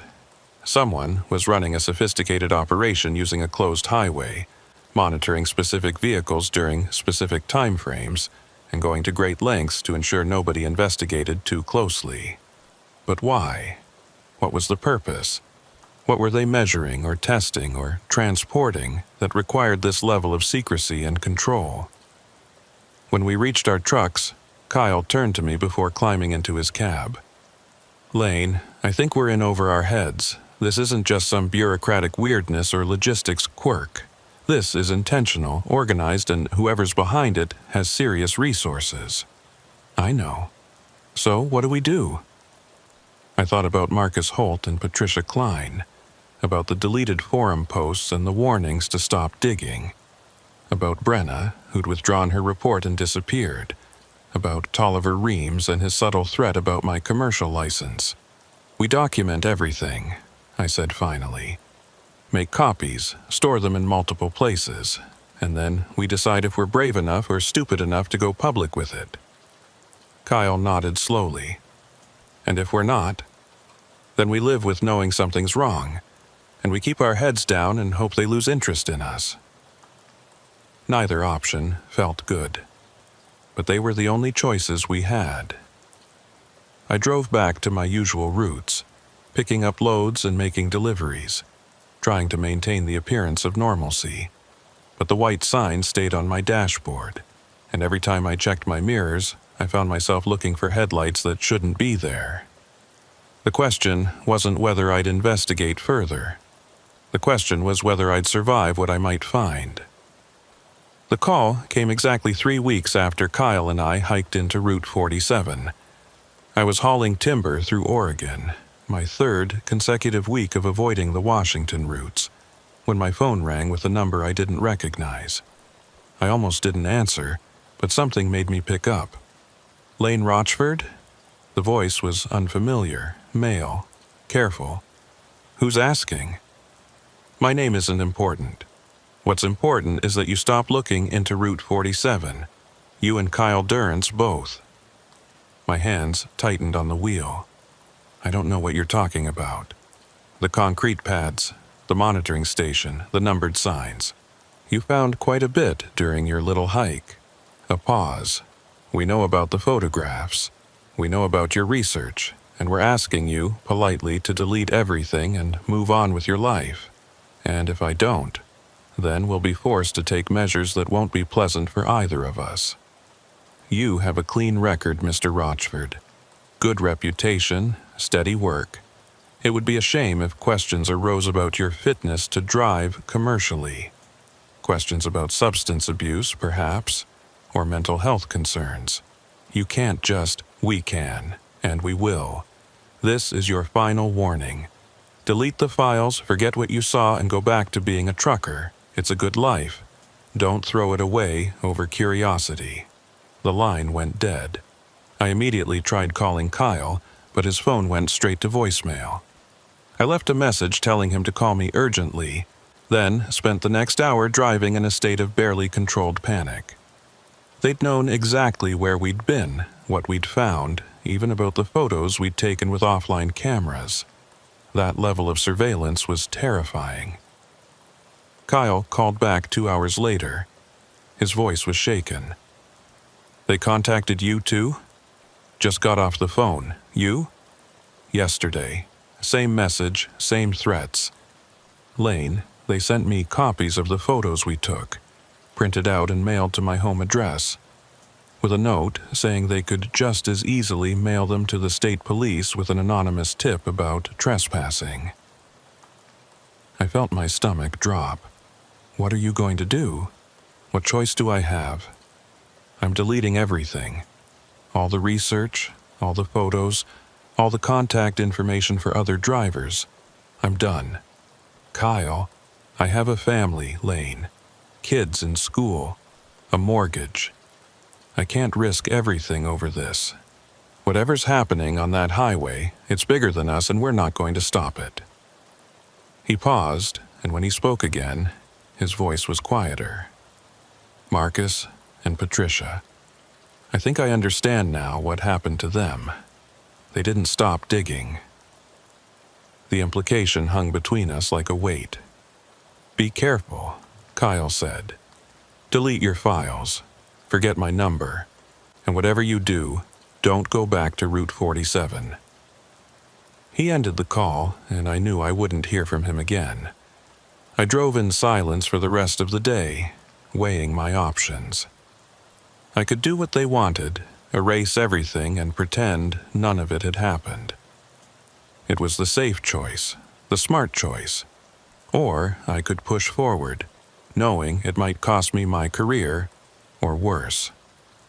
That night, parked at a rest stop in Southern Oregon, I made my decision. I copied all my files onto 3 separate USB drives, mailed 2 of them to addresses only I knew about, and kept the third hidden in my truck. Then I deleted everything from my laptop and phone, just as they'd demanded. But I didn't forget. And I didn't stop paying attention. Over the next month, I kept my head down and my routes normal. I hauled loads up and down the West Coast, avoiding Washington entirely. I didn't research Route 47, didn't contact other drivers, didn't give any indication that I was still thinking about what I'd seen, but I was. Every day, every mile, I was thinking about it. And I was noticing things, small things, patterns, certain trucks that appeared repeatedly at different stops, always maintaining distance, never making contact. The same makes and models, different plates, but similar enough to be part of a fleet. They never approached me, never gave any indication they were following me, but they were there. In my mirrors, at fuel stops, in parking lots, I started documenting them, memorizing plate numbers and taking mental notes. After a week, I'd identified at least 6 different vehicles that appeared too frequently to be coincidence. After 2 weeks, I was certain I was under active surveillance. They were watching me, making sure I kept my word, making sure I stayed away from Route 47. Which is exactly why, in the 3rd week of November, I accepted a load that would take me back through Washington. The call from dispatch was routine. They needed someone to haul construction equipment from Portland to Spokane, leaving in 2 days. The route would take me north through Washington on Interstate 5, then east on Route 90. Nowhere near Route 47. I accepted the assignment.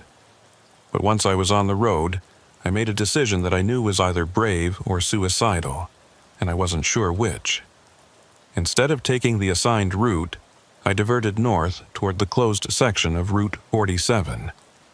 I wanted to see it again, in daylight, from a distance. I wanted to confirm that what Kyle and I had found was still there. I approached from a different access road, parking my empty rig at a trailhead and hiking in on foot. No phone, no camera, nothing that could be tracked or recorded. Just me and the forest and the growing certainty that I was making a terrible mistake. The hike took 90 minutes. When I finally reached a vantage point overlooking the highway near mile marker 138, I stopped and stared. The road was gone. Not closed. Not under construction. Gone. Where the highway should have been, there was nothing but raw earth and construction equipment. Massive sections of pavement had been torn up, leaving deep furrows in the landscape. The concrete pads we'd found were gone, the monitoring station demolished. Even the guardrails had been removed in long sections. It looked like a genuine construction zone now, like they were actually repairing the road, not just pretending to close it. But we'd been here 3 weeks ago. The road had been perfect, the pavement had been new. There was no way they could have torn up this much infrastructure in such a short time. Unless they'd started the moment they knew we'd been there. The moment they knew someone had documented the truth. I stood at the edge of the trees, watching construction workers operate heavy machinery in the distance. They were doing real work, creating a real construction site, manufacturing evidence that the road had always been in disrepair, building a cover story that would explain the closure and discredit anything Kyle or I might say about what we'd found. I turned to leave, and that's when I saw him. A man in a DOT vest, standing at the far edge of the construction zone, looking directly at me. Even from 100 yards away, I recognized him. Tolliver Reams.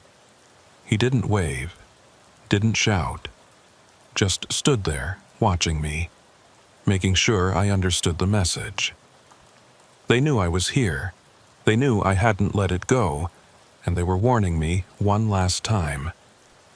I hiked back to my truck faster than I'd come in, my heart pounding.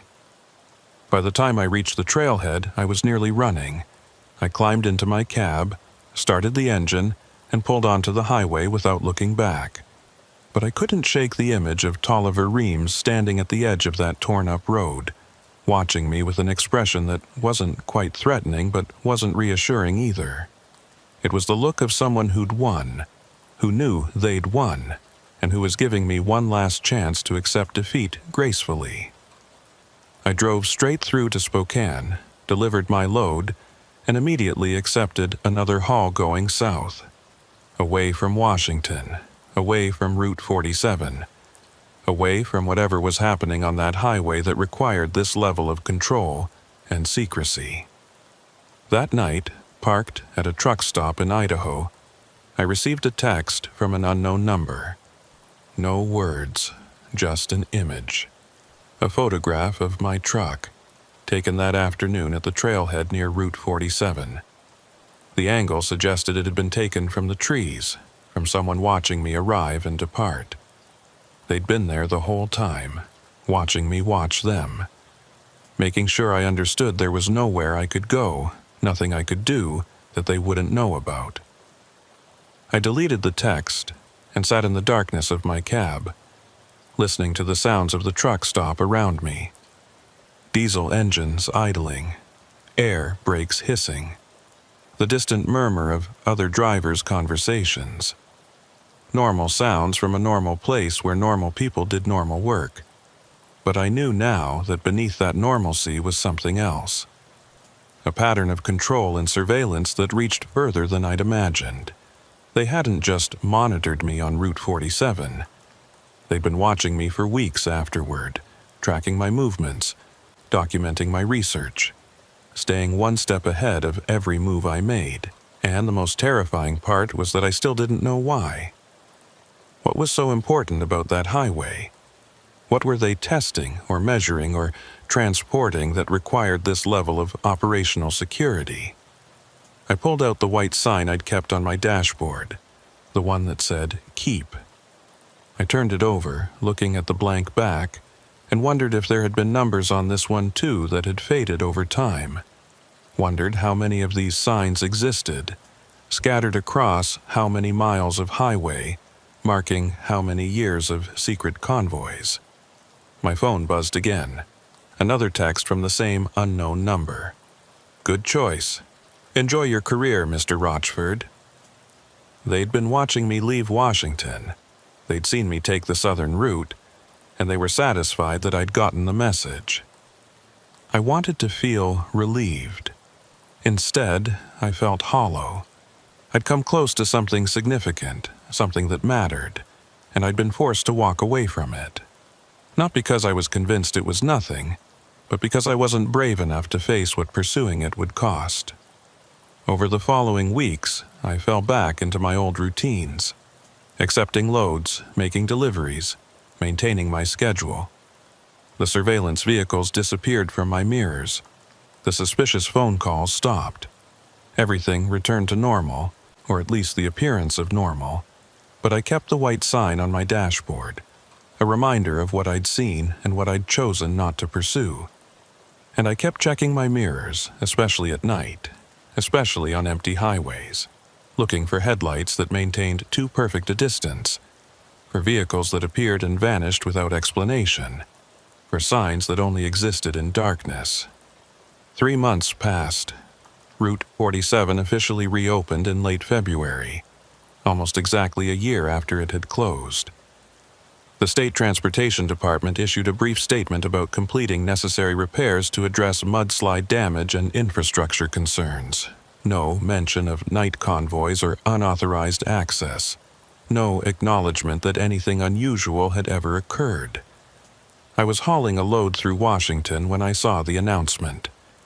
My route didn't take me near Route 47, but I found myself diverting just to see it. To confirm it was really open again. The barriers were gone. Traffic flowed normally in both directions. The construction equipment had vanished, replaced by fresh pavement and new guardrails. Everything looked perfect, professional, exactly as a reopened highway should look. I pulled over at the rest area near mile marker 129, the one I'd seen during my night run almost 6 months earlier. In daylight, it looked completely ordinary. Clean facilities, maintained grounds, a few other vehicles parked for breaks. Nothing sinister or strange. I walked to the restroom building and around to the back, where Kyle and I had found the monitoring station. The structure was gone. No trace of it remained, just landscaping and an empty space that could have been anything. As I stood there, another truck pulled into the rest area. I watched it park, watched the driver climb down and stretch, watched him walk toward the facilities. He moved with the casual confidence of someone on a routine stop, someone who'd never experienced anything unusual on this road.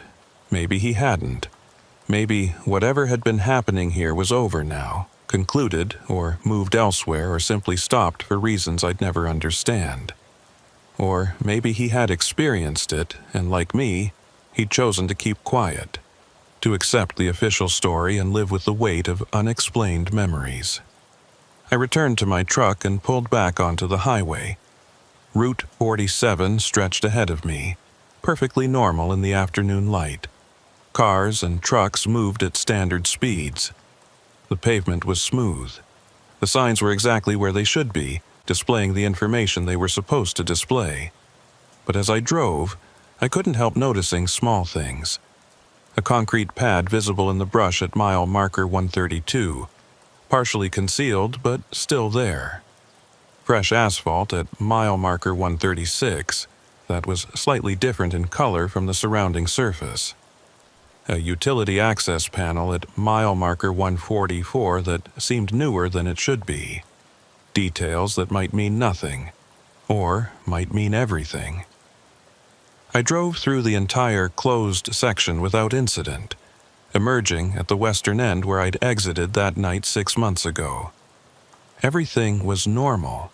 Everything was explicable. Everything made sense. But in my mirrors, I caught sight of a truck that had been behind me since I'd entered the Route 47 section, maintaining a steady distance, never getting closer, never falling back. The same behavior I'd seen in my dash cam footage from that night drive. I watched it for the next 20 miles. It stayed there, constant and unwavering, until I exited onto a different highway. Then it continued straight, disappearing into the flow of traffic as if it had never been following me at all. Maybe it hadn't. Maybe I was seeing patterns where none existed, reading significance into ordinary coincidence. Or maybe they were still watching, still monitoring, still making sure that drivers who'd seen too much understood the consequences of talking. That night, I parked at a truck stop and checked my phone. There was a message from a number I didn't recognize, sent hours earlier while I'd been driving through Route 47. "Welcome back," it said. Nothing more. They'd known I was there, known I'd diverted from my assigned route, known I'd stopped at the rest area and looked for the monitoring station. And they wanted me to know they knew. I deleted the message and sat in the darkness of my cab, thinking about Marcus Holt and Patricia Klein, about Kyle, who'd deleted everything and disappeared from my life, about Brenna, who'd withdrawn her report and stopped answering calls, about all the other drivers who'd experienced something strange on Route 47 and chosen to stay silent rather than risk what speaking up might cost. We were all out here, scattered across the highways of America, carrying our unexplained memories and our unanswered questions, connected by an experience we couldn't prove and wouldn't discuss, isolated by our knowledge of something that officially never happened. The white sign still sat on my dashboard. The word keep facing me like an instruction I'd never fully understood. Keep driving, keep quiet, keep pretending everything was normal. I started my engine and pulled back onto the highway. Ahead of me, the road stretched into darkness, disappearing beyond the reach of my headlights. Behind me, in my mirrors, I could see the lights of other trucks following their own routes to their own destinations. And somewhere among them, I knew, were the vehicles that watched and followed and made sure that secrets stayed secret. I'd made my choice. I'd survive by staying silent, by accepting that some questions wouldn't be answered and some experiences wouldn't be explained. It was the smart choice, the safe choice. But as I drove through the night, I couldn't help wondering about the next driver who'd receive a late-night call about a special authorization run through a closed highway, about whether they'd noticed the signs that shouldn't exist and the trucks that vanished without explanation, about whether they'd be brave enough or foolish enough to ask questions. And I wondered if, when they did, they'd find the same walls of silence I'd found, the same careful erasure of evidence, the same quiet pressure to forget what they'd seen and accept what they'd been told. The highway stretched on, mile after mile, under stars that offered no answers. My CB radio occasionally crackled with chatter from other drivers, normal conversation about weather and traffic and which truck stops had the best coffee. But every so often, buried in the static, I thought I heard something else. A word, repeated and faint, barely audible beneath the noise, right. I told myself it was my imagination, a trick of frequency overlap or atmospheric interference. Nothing more than random sounds shaped by a mind looking for patterns. But I heard it again at mile marker 183, and again at mile marker 207. Right, right, right. I didn't respond. I didn't acknowledge it. I just kept driving, my hand steady on the wheel, my eyes on the road ahead, my mind carefully avoiding the questions I knew better than to ask. The white sign caught the glow of my instrument panel, the word keep casting a small shadow across my dashboard. I left it there, a reminder of what I'd seen and what I'd chosen not to pursue. And in my mirrors, barely visible in the darkness, a pair of headlights maintained their perfect distance, following me through the night, watching, waiting, making sure I kept driving, making sure I kept quiet, making sure I kept the secrets that Route 47 demanded be kept.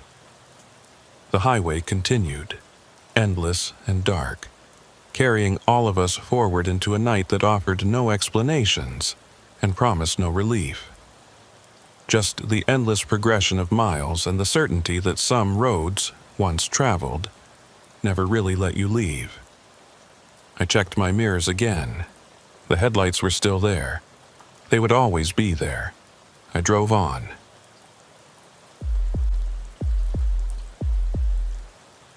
The Mojave doesn't forgive mistakes, which is why I'd been running this route for 12 years without incident. Fuel management, rest stops, timing, everything had to be precise when you're hauling refrigerated goods across 300 miles of desert where the temperature can hit 115 degrees by noon. I knew every truck stop, every reliable fuel station, every safe place to pull over if something went wrong, which is why the call from dispatch felt wrong from the start. Wendell Croy? The voice on the phone was familiar but strained, like the woman was reading from a script she didn't quite understand. "That's me, Sarah. What's the situation?" "We need you to take a load from Barstow to Las Vegas tonight. Refrigerated pharmaceuticals, temperature critical. But there's a complication with the route." I was sitting in my rig at a truck stop outside Barstow, halfway through a burger and looking forward to 8 hours of sleep before my next scheduled run. A last-minute pharmaceutical haul meant good money, but it also meant pressure and zero margin for error. What kind of complication? Fuel. Your normal stops along Route 127 are experiencing supply issues. Some kind of tanker delay. We're arranging for you to rendezvous with a fuel truck at designated coordinates. They'll top you off at the halfway point. I set down my burger. In 12 years, I'd never done a mobile refueling operation in the middle of the desert. It wasn't unheard of. Military operations did it. Emergency services sometimes arranged it. But for a routine commercial haul, it was bizarre. Why not just delay the run until the stations are resupplied?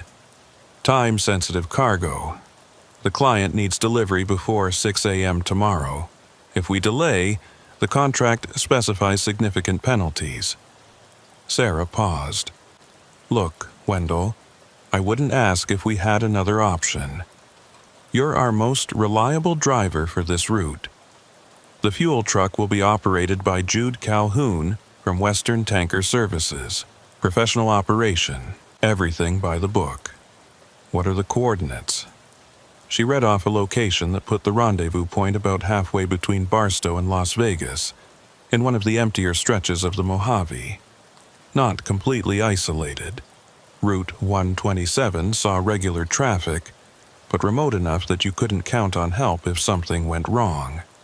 The tanker will meet you at 1:30 a.m. Transfer should take 20 minutes maximum. You'll have plenty of fuel to reach Vegas with room to spare. I thought about it. The money was good, and I'd worked with Western Tanker Services before. They were legitimate, professional. If Jude Calhoun was one of their drivers, he'd know what he was doing. All right, I said finally.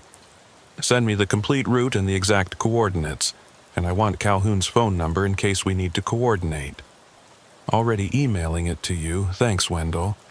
This really helps us out. After the call ended, I pulled up the route on my laptop. Everything looked standard except for the fuel stop, which was marked as a GPS coordinate rather than an actual station. The location was a rest area I'd passed dozens of times. A bare-bones setup with parking and restrooms but no services. Adequate for a quick fuel transfer. I tried calling the number Sarah had provided for Jude Calhoun, but it went straight to voicemail. I left a message confirming the rendezvous time and location, then finished my meal and ran through my pre-trip inspection. The load was already waiting for me at a pharmaceutical distributor's warehouse. Climate-controlled cargo, insulin, and other medications that needed to stay between 36 and 46 degrees Fahrenheit. The refrigeration unit on my trailer was running perfectly, and I spent extra time verifying the temperature monitoring systems. If this cargo spoiled because of equipment failure, it wouldn't just cost money, it would cost people their medication. I pulled out of Barstow at 11:15 p.m., giving myself plenty of time to reach the rendezvous point by 1:30. The night was clear and cool, the kind of desert evening where you could see stars stretching from horizon to horizon. Traffic was light, mostly long-haul truckers and the occasional passenger vehicle. Route 127 cut north through the Mojave, a straight line through some of the most desolate landscape in North America. During the day, the heat radiating off the desert floor created mirages that made the road seem to ripple like water. At night, it was just darkness punctuated by the occasional lights of distant towns and the steady glow of my instrument panel. I passed through Baker around midnight, noting that the truck stop there was indeed closed for fuel service. A handwritten sign taped to the pumps apologized for the inconvenience and directed customers to alternative locations 40 miles in either direction. So, that part of the story checked out.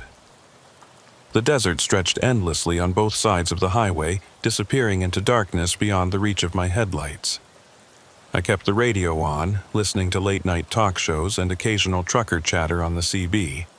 Somebody reported a disabled vehicle near mile marker 89. Someone else warned about a highway patrol speed trap near the Nevada border.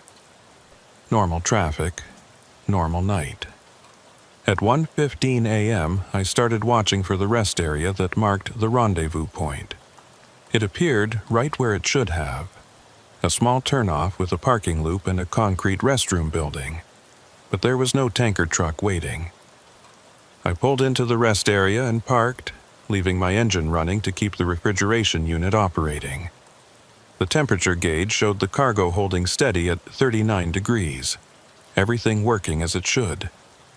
I tried calling Jude Calhoun again. This time the call connected, but before anyone spoke, I heard only static and what might have been wind noise. "Calhoun, this is Wendell Croy. I'm at the rendezvous point." More static, then a voice, faint and broken. 20 minutes. GPS coordinates. "You're breaking up. Are you 20 minutes out?" "Confirmed. Watch for..." The line went dead. I checked the GPS coordinates Sarah had sent me. They matched my current location exactly. So either Calhoun was running late, or I'd misunderstood the timing. I climbed down from my cab and walked around my rig, checking everything out of habit. The trailer's refrigeration unit hummed steadily. The tires looked good. The fuel gauge showed just over half a tank, which would normally be plenty to reach Las Vegas, but with the added weight of the pharmaceutical cargo and the need to run the refrigeration continuously, I'd be cutting it close without the refuel. The rest area was empty except for my truck. No other vehicles. No lights except the single pole lamp illuminating the restroom building. In the distance, I could see the lights of occasional vehicles passing on the highway, but none turned in. At 1:50 a.m., headlights finally appeared, approaching from the south. A large tanker truck, moving at steady speed, turned into the rest area and pulled up parallel to my rig. The side of the truck displayed Western Tanker Services markings, exactly as expected. A man climbed down from the cab. He was maybe 40, wearing work coveralls and a cap, moving with the efficiency of someone who'd done this job many times. He walked over to my truck and nodded. "Wendell Croy?" "That's me. Jude Calhoun?" "Yeah, sorry about the delay. Had some confusion about the exact coordinates." He gestured to his tanker. "Let's get you fueled up so you can make your delivery." The transfer process was straightforward. Calhoun positioned his tanker properly, connected the fuel lines to my truck's tanks, and started the pump.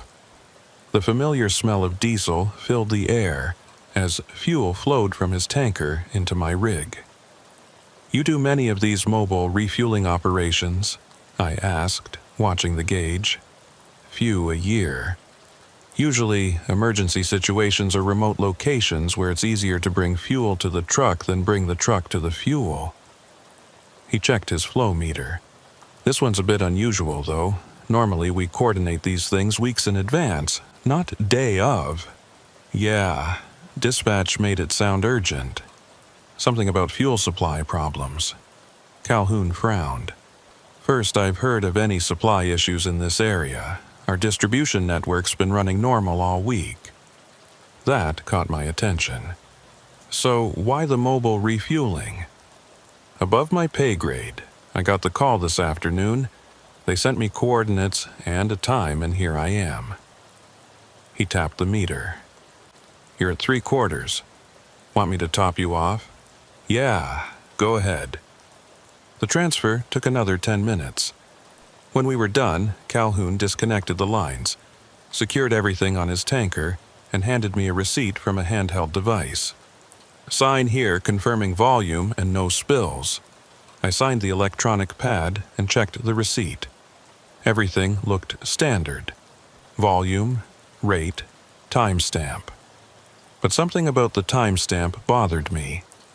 It showed 11:47 p.m., nearly 2 hours earlier than the actual transfer time. "Your device is showing the wrong time," I pointed out. Calhoun looked at the screen and frowned. "That's weird. It was right when I left the depot." He pulled out his phone to check, then his frown deepened. "My phone says 11:52, but that can't be right. We've been here at least 15 minutes." I checked my own phone. It showed 2:17 a.m., which felt accurate based on when I'd left Barstow and how long I'd been driving, but Calhoun's phone was clearly wrong by over 2 hours. "Maybe your phone's dead battery or something," I suggested. "Lost track of time." "Maybe." But Calhoun looked unsettled. "Look, I need to get back to the depot. You're all set. Got plenty of fuel to reach Vegas and then some. Drive safe."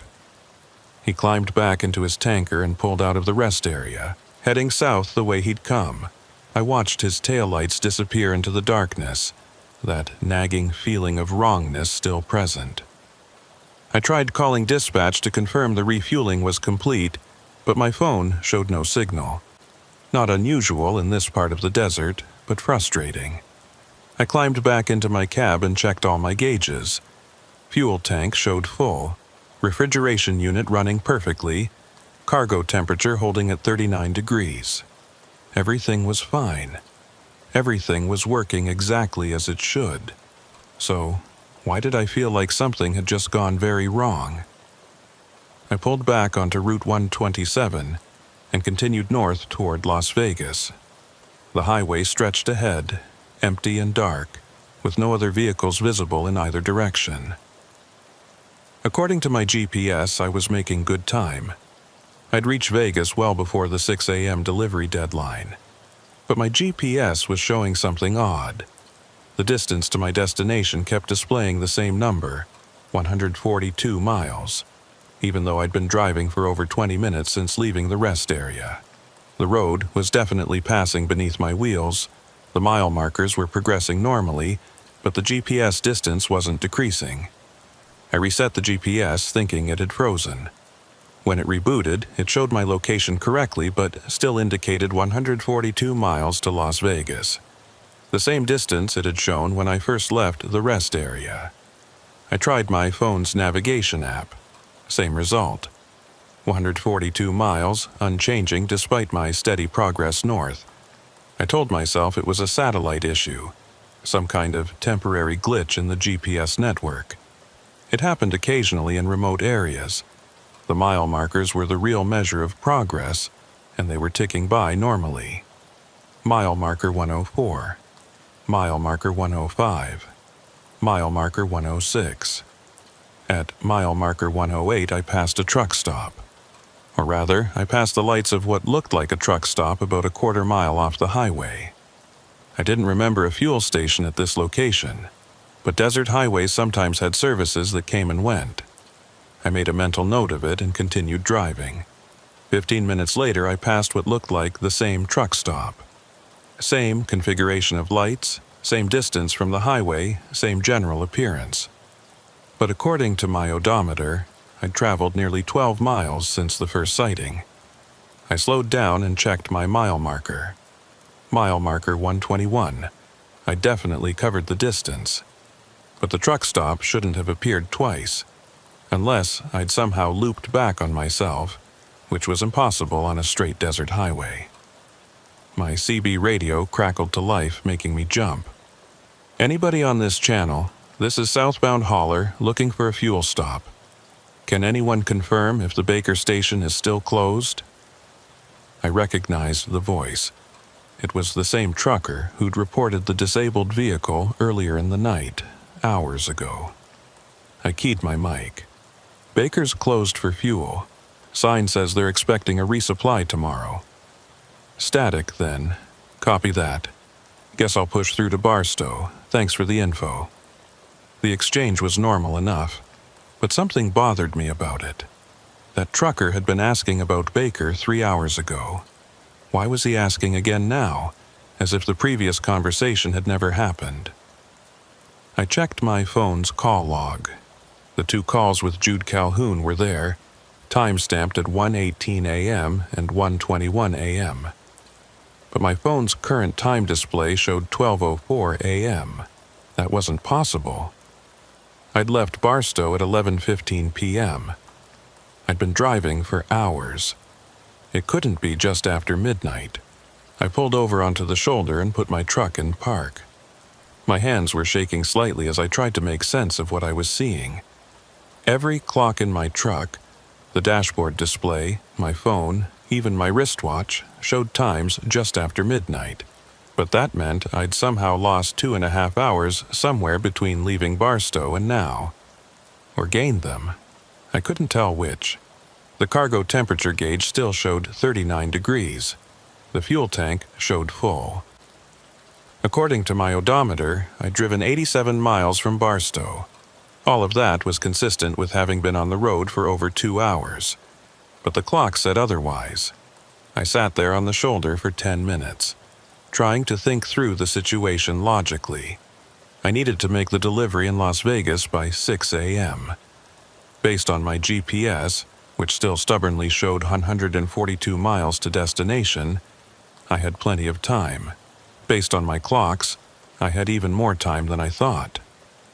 The smart thing would be to keep driving, to make the delivery, collect my payment, and figure out the time discrepancy later. Maybe there was a simple explanation. Maybe I was more tired than I realized and had lost track of time. But I couldn't shake the memory of Jude Calhoun's confused expression when he'd looked at his phone and seen the wrong time, or the way that truck stop had appeared twice where it should only have appeared once. Something was wrong with this stretch of highway. Something that affected time or distance or perception in ways I didn't understand. I pulled back onto Route 127 and continued north. But now I was watching everything more carefully. The mile markers, the GPS distance, the clock displays, any landmarks or features that might repeat. At mile marker 128, I passed a rest area on the right side of the highway. It was dark, no other vehicles, just a parking loop and restrooms like dozens of others along this route. At mile marker 133, I passed what looked like the same rest area. Same configuration, same features, same dark emptiness. But it couldn't be the same rest area. I'd driven 5 miles between sightings. There should have been 5 miles of empty desert, not a duplicate facility. I marked the location in my notebook and kept driving. My fuel gauge, which should have dropped slightly by now, still showed completely full. My trip odometer, which I'd reset when leaving Barstow, showed 94 miles traveled. But my GPS distance to Las Vegas remained unchanged at 142 miles. The numbers didn't add up. Nothing added up. I tried calling dispatch again, but my phone still showed no signal. I tried the CB radio but heard only static on all channels. The occasional burst of voice, fragments of conversations that sounded distant and distorted, but nothing I could respond to coherently. At mile marker 147, something caught my attention in the darkness ahead. Lights, but not from a vehicle or structure. They seemed to be floating above the desert floor, pale and steady, clustered in a group about a mile off the highway. I slowed down, trying to make sense of what I was seeing. As I got closer, the lights resolved into what looked like a small building. A structure that shouldn't have been there in a location where I'd never seen any development before. But as I drew parallel with the lights, they suddenly went dark. Complete and instant, as if someone had flipped a switch. One moment they were there, the next moment, nothing but darkness. I continued past, checking my mirrors. The lights didn't return. My hands were tight on the wheel now, tension building in my shoulders. I'd been driving this route for 12 years. I knew every landmark, every feature, every structure visible from the highway, and I'd never seen lights in that location before. The highway stretched ahead, straight and empty, disappearing into darkness beyond my headlights' reach. Behind me, my trailer's refrigeration unit hummed steadily, keeping the pharmaceutical cargo at proper temperature. All my systems were functioning normally, but nothing about this night felt normal anymore. At mile marker 156, I saw headlights in my rearview mirror. A vehicle approaching from behind, moving faster than I was. As it got closer, I could see it was a tanker truck. The same tanker truck. Western Tanker Services markings visible in my side mirrors as it pulled into the passing lane. Jude Calhoun's truck, which should have been heading south toward his depot, was instead heading north on Route 127. The tanker passed me and continued ahead, its taillights disappearing into the darkness. I grabbed my CB mic. "Calhoun, this is Wendell Croy. What are you doing heading north?" Static, no response. I tried again. "Jude Calhoun, Western Tanker Services. Do you copy?" More static, then a burst of voice, distorted and broken. "Coordinate check, GPS reading." "Calhoun, you passed me heading north. I thought you were returning to your depot." "South." "Heading south." Confirmed.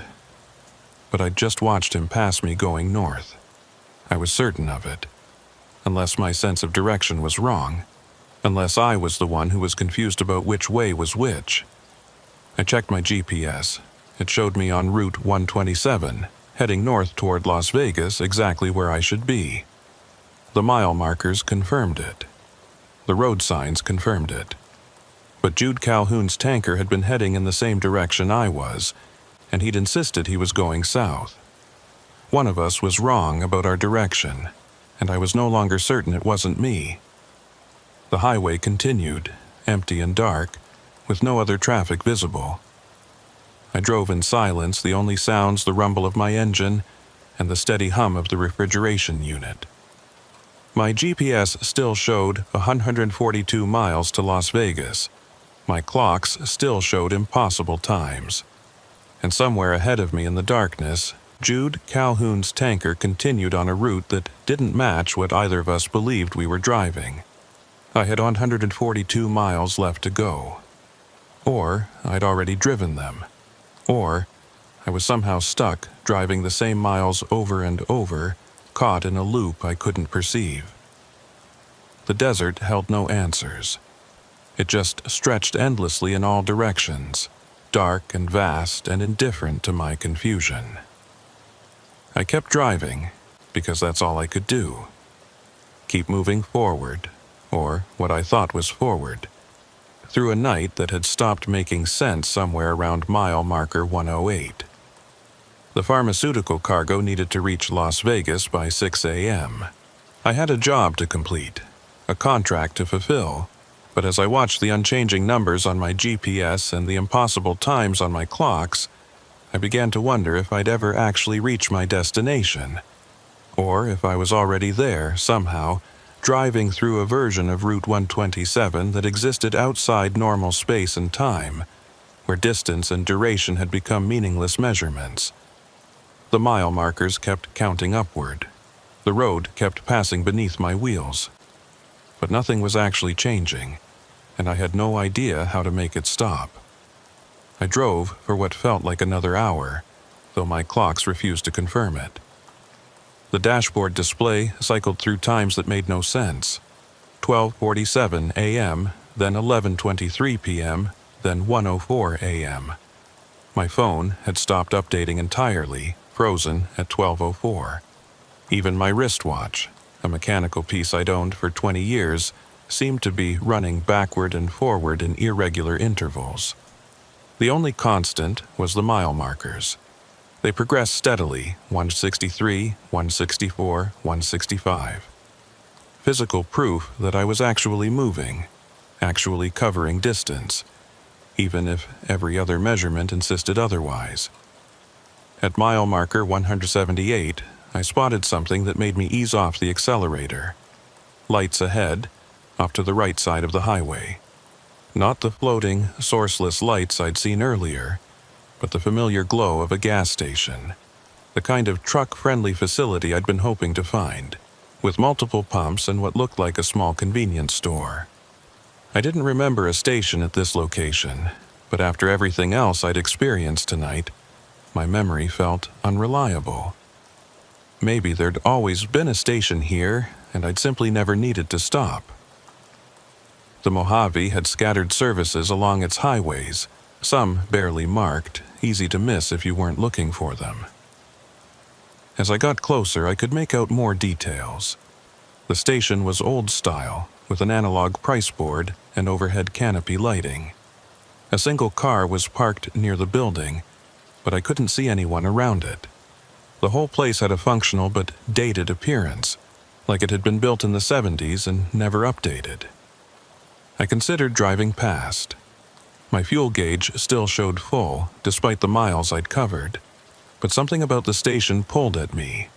Maybe just the basic human need for contact with something solid and real after hours of navigating increasingly surreal circumstances. I pulled off the highway and into the station lot. As I rolled to a stop near the diesel pumps, I noticed the price board showing rates that seemed impossibly low, $2.37 per gallon. Those were prices from 15 years ago, not current rates. The station door opened and a woman stepped out. She was maybe 60, wearing a faded work shirt and jeans, moving with the unhurried pace of someone who'd been working night shifts for decades. She walked toward my truck with a practiced smile. I climbed down from the cab and nodded a greeting. Didn't know there was a station at this location. Been here 40 years, she replied. Most folks miss us. We're not on the GPS systems yet. She glanced at my trailer. Need fuel or just a break? Just checking in, really, making a run to Vegas, and the night's been strange. Something flickered in her expression. Not quite recognition, but acknowledgement. Strange how? I hesitated, unsure how much to say. Time's not tracking right. Distance either. My GPS says I've got 142 miles to Vegas, but I've been driving for hours and the number won't change. She nodded slowly, as if this made perfect sense. You're not the first to mention that. Happens sometimes out here, especially at night. The desert plays tricks. What kind of tricks? The kind where the usual rules don't quite apply. She gestured toward the station building. Come inside if you want. Coffee's fresh, more or less. You look like you could use a few minutes off the road. I followed her into the building, partly out of curiosity and partly because she seemed like someone who might actually understand what I was experiencing. The interior was clean but dated, with a small convenience store section and a counter with a coffee maker and register. The fluorescent lights hummed overhead, casting everything in a flat, even glow. A name tag on her shirt read Opal. No last name, just the single word in faded letters. She poured 2 cups of coffee without asking if I wanted one, then leaned against the counter. So, you got the fuel rendezvous call. Mobile refueling in the middle of nowhere. I stared at her. How did you know about that? Because everyone who stops here tonight has the same story. Urgent cargo, fuel supply problems, meet a tanker at specific coordinates, and afterward, time stops making sense. She sipped her coffee. You're the 4th one this week. 4th what? 4th driver? 4th driver running the route tonight. All of you hauling different cargo, all of you with the same GPS problem. 142 miles to Vegas that never gets any closer. I set down my coffee cup, my mind racing. There are other drivers out here experiencing the same thing? At least 3 others, maybe more. They all stop here eventually, looking for answers or at least confirmation that they're not losing their minds. She paused. What time does your dashboard say it is? It keeps changing. Right now it says 1:47 a.m., but 5 minutes ago it said 11:30 p.m. And your cargo? Pharmaceuticals. Temperature critical. Has to reach Vegas by 6 a.m. Opal nodded again. That same knowing expression. They'll reach Vegas. You all will. The question is when you'll reach it, and whether the time that passes for you matches the time that passes everywhere else. You're not making sense. I know, but out here sense is a flexible concept. She walked to the window and looked out at the dark highway. This stretch of road, between mile markers 108 and 203, it doesn't follow normal rules during certain nights. Time stretches or compresses. Distance becomes relative. The usual measurements stop working. Why? I don't know why, I just know it happens. Been watching it happen for 15 years, ever since they started running those special convoys through here. What special convoys? She turned back to face me. The ones they don't talk about. The ones that move through the desert at night on routes that officially don't exist. You met one of the tanker drivers tonight. Jude Calhoun. You know him? He stops here sometimes. Him and about a dozen other drivers who run supplies for those convoys. Fuel, water, parts, support operations for trucks moving cargo that someone doesn't want tracked through normal channels. I thought about Calhoun's confusion when his phone showed the wrong time. He seemed as confused as I am about what's happening. Because he is. The support drivers aren't told what's really going on. They just get coordinates and schedules and payment. Most of them never notice the time problems because they're only in the affected zone for short periods. But you, hauling cargo all the way through it, you're getting the full experience. What is the full experience? Opal refilled her coffee cup. Best I can figure, you're driving through the same stretch of road multiple times without realizing it. Not a loop exactly, more like the road is folded somehow, layered. You cover the distance, but you also don't cover it. You're here and not here simultaneously. That's impossible. And yet here you are, with clocks that won't track properly and a GPS that won't decrease. What's impossible is just what hasn't been explained yet. She paused. The other drivers who stopped here tonight, they're all still on the same road you're on. All of you moving toward Vegas, all of you stuck in this stretched out section of highway that doesn't want to let you reach the end. I tried to process what she was saying. How do I get out of it? You keep driving. Eventually, the road releases you. You'll reach Vegas, make your delivery, and when you check your logs afterward, everything will show normal transit time. But your memory will tell you different. You'll remember hours or days that didn't happen according to the official record. Has anyone ever not made it out? Her expression darkened slightly. A few. Drivers who panicked, who stopped and refused to keep moving. The road doesn't like that. Doesn't like vehicles sitting still in the stretched section. Those trucks eventually get found, but the drivers... She trailed off. What about the drivers? They're gone. No bodies, no evidence of what happened. Just empty trucks with full fuel tanks and cargo still secured. As if the drivers simply stepped out and walked away into the desert. I felt a chill despite the warm coffee. Why are you telling me this? Because you need to know. You need to understand that the only way through is forward. Don't stop. Don't turn around. Don't leave your truck until you're completely out of the affected zone. Just keep driving. Even when nothing makes sense, how will I know when I'm out? Your GPS will start counting down. Your clocks will stabilize. You'll feel it. Like pressure releasing, like stepping from one room into another. She met my eyes. And whatever you do, don't try to contact anyone while you're in here. The phone signals get strange. Messages don't reach who they're supposed to reach. You might end up talking to someone you shouldn't be able to talk to. Like who? Like yourself, from different points along the route, or other drivers who are caught in different folds of the same road. Communication gets crossed up, tangled. Best to just maintain radio silence until you're clear. I wanted to dismiss what she was saying as nonsense, but everything I'd experienced tonight supported her explanation, impossible as it seemed. The repeating landmarks, the non-decreasing GPS distance, the time anomalies, all of it fit with the idea that this stretch of highway existed in some kind of distorted state. Why does this happen? I asked. What causes it? The convoys, maybe, or whatever they're carrying. Some kind of effect that bleeds over into the normal traffic, warping the space around it. She shrugged.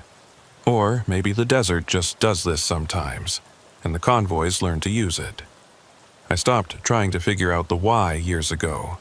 Now, I just help drivers understand the what. What about you? If this section of road is so strange, why do you work here? Because someone needs to. Because drivers need a place to stop and confirm they're not crazy before they keep going. And because... She paused, looking out at the dark highway again. Because I can't leave. I tried, years ago. Closed up the station, got in my car, drove west toward California. Ended up back here 3 hours later, my odometer showing I'd driven 200 miles, but there I was, in the same parking lot. You're trapped here? Not trapped, anchored. This place, this station, it's fixed in a way the rest of the road isn't.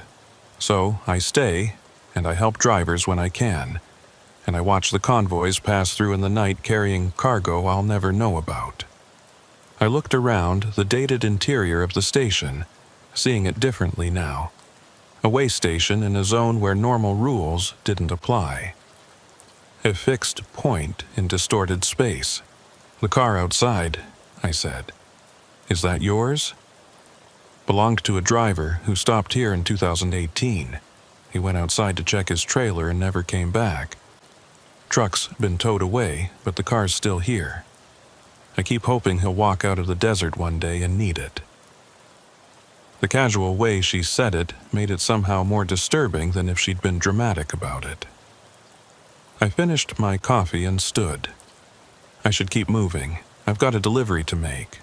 You do, and you'll make it, as long as you don't stop again until you're out. She walked me to the door. When you reach Vegas, when everything's back to normal, you won't find this station if you come looking for it. It's only here during the stretches. The rest of the time, there's just empty desert at this mile marker. How do I know any of this was real? She smiled, but it didn't reach her eyes. You don't. Maybe I'm just a hallucination you're having from road fatigue. Maybe this whole night is, but you'll still reach Vegas with your cargo intact, and that's what matters. I walked back to my truck, climbed into the cab, and started the engine. In my mirrors, I watched Opal standing in the doorway of the station, a fixed point in the darkness. Then I pulled back onto Route 127 and continued north. The GPS still showed 142 miles to Vegas. My clock still displayed impossible times, but now I understood, or at least I understood that understanding wasn't possible. I just needed to keep driving. At mile marker 187, I passed Jude Calhoun's tanker going in the opposite direction. Or maybe it was going in the same direction, and I was the one whose sense of orientation was inverted. He flashed his lights at me and I flashed back. Two drivers acknowledging each other in the strangeness.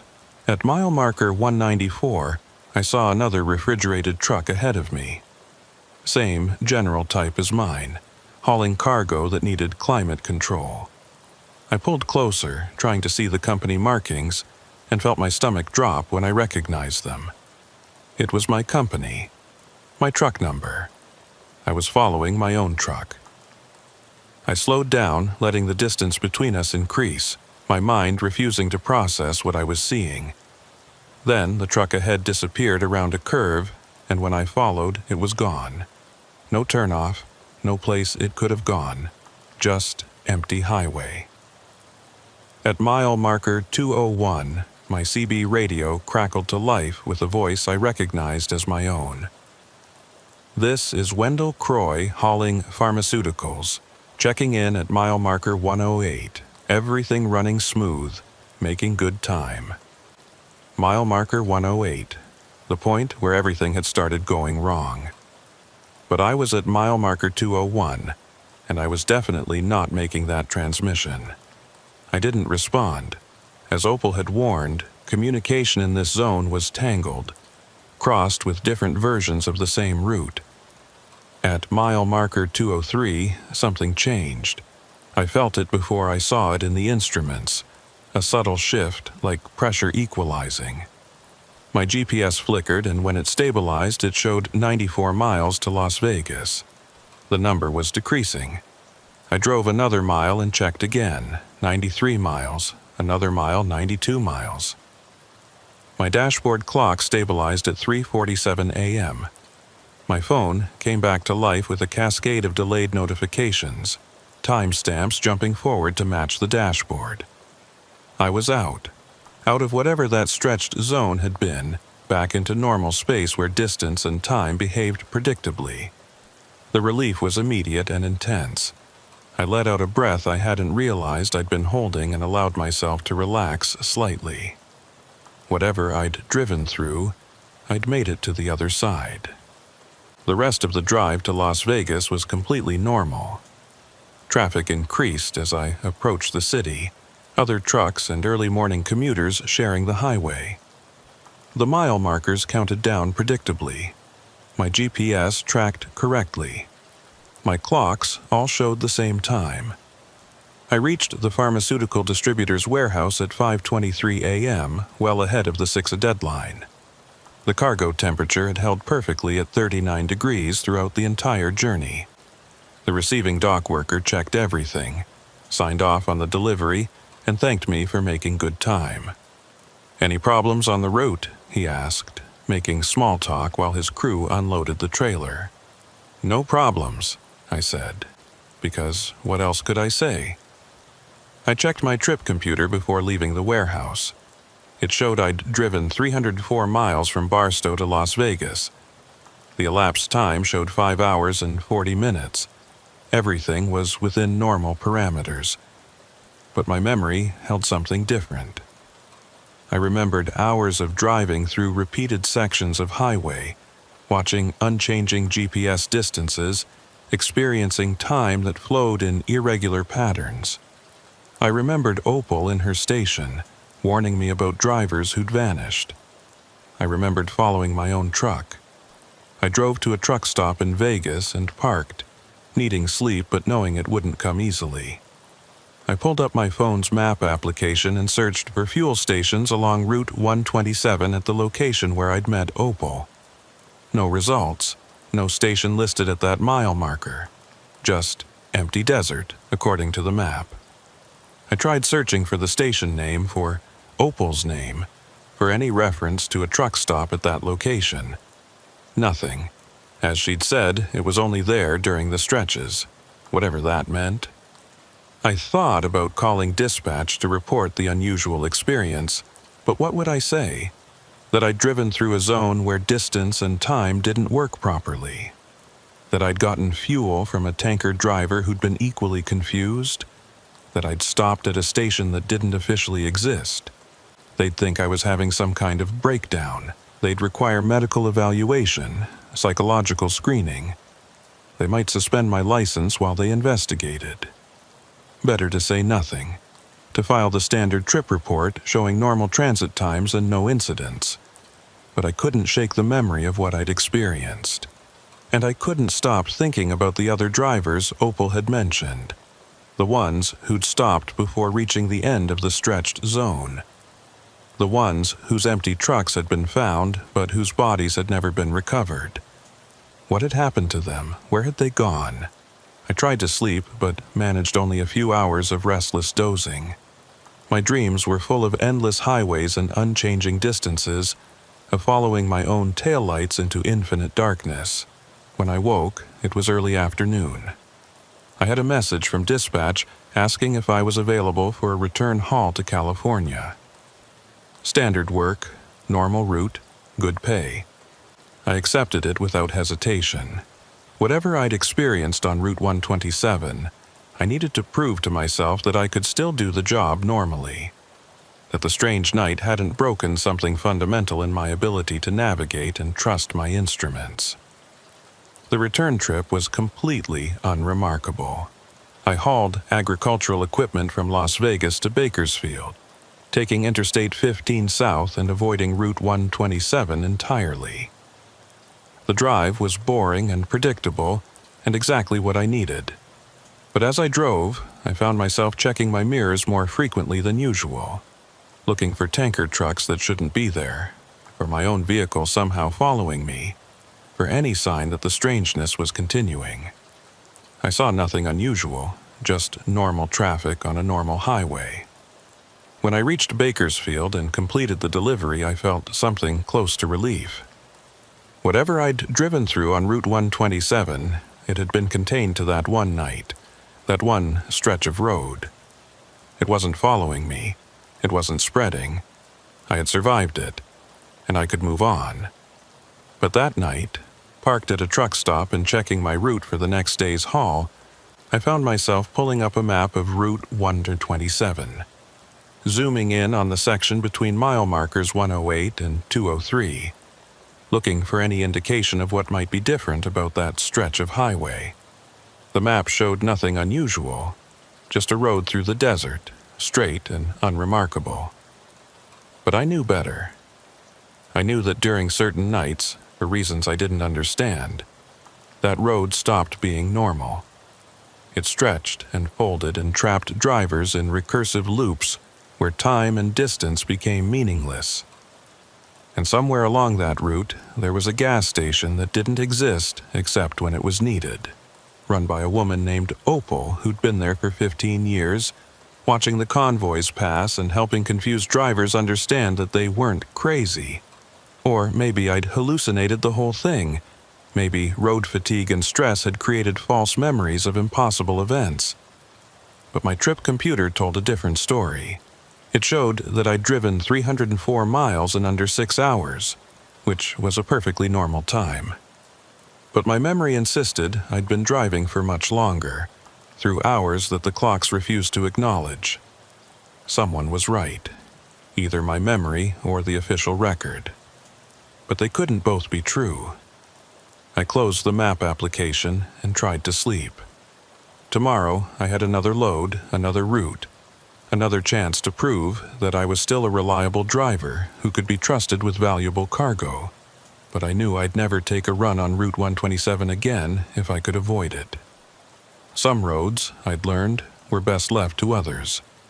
Some roads didn't want you to reach the end. And some roads held their travelers in loops you might never escape, driving the same miles forever, while thinking you were making progress. I'd been lucky. I'd kept moving, as Opal had advised. I'd reached the end and escaped back into normal space. But I couldn't stop thinking about the drivers who hadn't been so lucky, who'd stopped in the stretched zone and never moved again. Were they still there somehow? Still trapped in their trucks at various points along Route 127, experiencing time that didn't flow normally, unable to reach the end. I didn't want to know the answer. I just wanted to drive normal roads, with normal distances, on normal nights where the GPS worked properly and time passed at the expected rate. But I knew I'd never completely forget what I'd experienced. The memory of that night would stay with me. A reminder that sometimes the roads we travel hold secrets we're not meant to understand. And sometimes the desert doesn't let go. I stayed away from Route 127 for 6 weeks. My dispatcher never questioned it when I requested routes that kept me in California or sent me east toward Arizona instead of north through Nevada. There were plenty of loads that didn't require crossing the Mojave at night, and I made sure those were the only assignments I accepted. But the memory of that night wouldn't fade. If anything, it grew sharper with time, more detailed, more insistent. I could still see Opal's face in the fluorescent light of that impossible gas station. Could still feel the wrongness of watching my GPS distance refuse to change. Could still hear my own voice on the CB radio, calling from a mile marker I'd passed hours before. Normal routes felt hollow after that. I'd drive through the night on perfectly ordinary highways, and part of my mind would be elsewhere, wondering what was happening on Route 127. Wondering if other drivers were experiencing what I'd experienced. Wondering about the ones who hadn't made it out. It was a trucker from Nevada who finally brought it up directly. His name was Dale Trammell, and I met him at a truck stop outside Reno. We'd crossed paths a few times over the years, the way drivers do on overlapping routes. He was reliable, experienced, not the type to exaggerate or tell tall tales. We were both grabbing coffee when he nodded toward my rig in the parking lot. "You still running pharmaceuticals?" he asked. "When the loads come up, why?" "Because I just turned down a pharma run that would have taken me through the Mojave on Route 127. Night delivery, same setup you usually handle." He sipped his coffee. "Dispatch seemed surprised when I said no. Told them I don't run that route anymore." Something in his tone made me pay attention. "Something happened on 127. He studied me for a moment, as if deciding how much to say. "You ever have a run where the GPS stopped making sense? Where you drove for hours but the distance to your destination never changed?" My heart rate picked up. Yeah, I have." Dale nodded slowly. "Thought so. You had that look when I mentioned the route. Same look I see in the mirror when I think about it." He gestured toward an empty booth. "Got time to compare notes?" We sat, and he told his story. It matched mine in almost every detail. Late-night cargo, mobile fuel rendezvous, time anomalies, repeated landmarks. He'd driven through the same stretched section of Route 127, experienced the same impossible conditions. "Did you stop at a gas station?"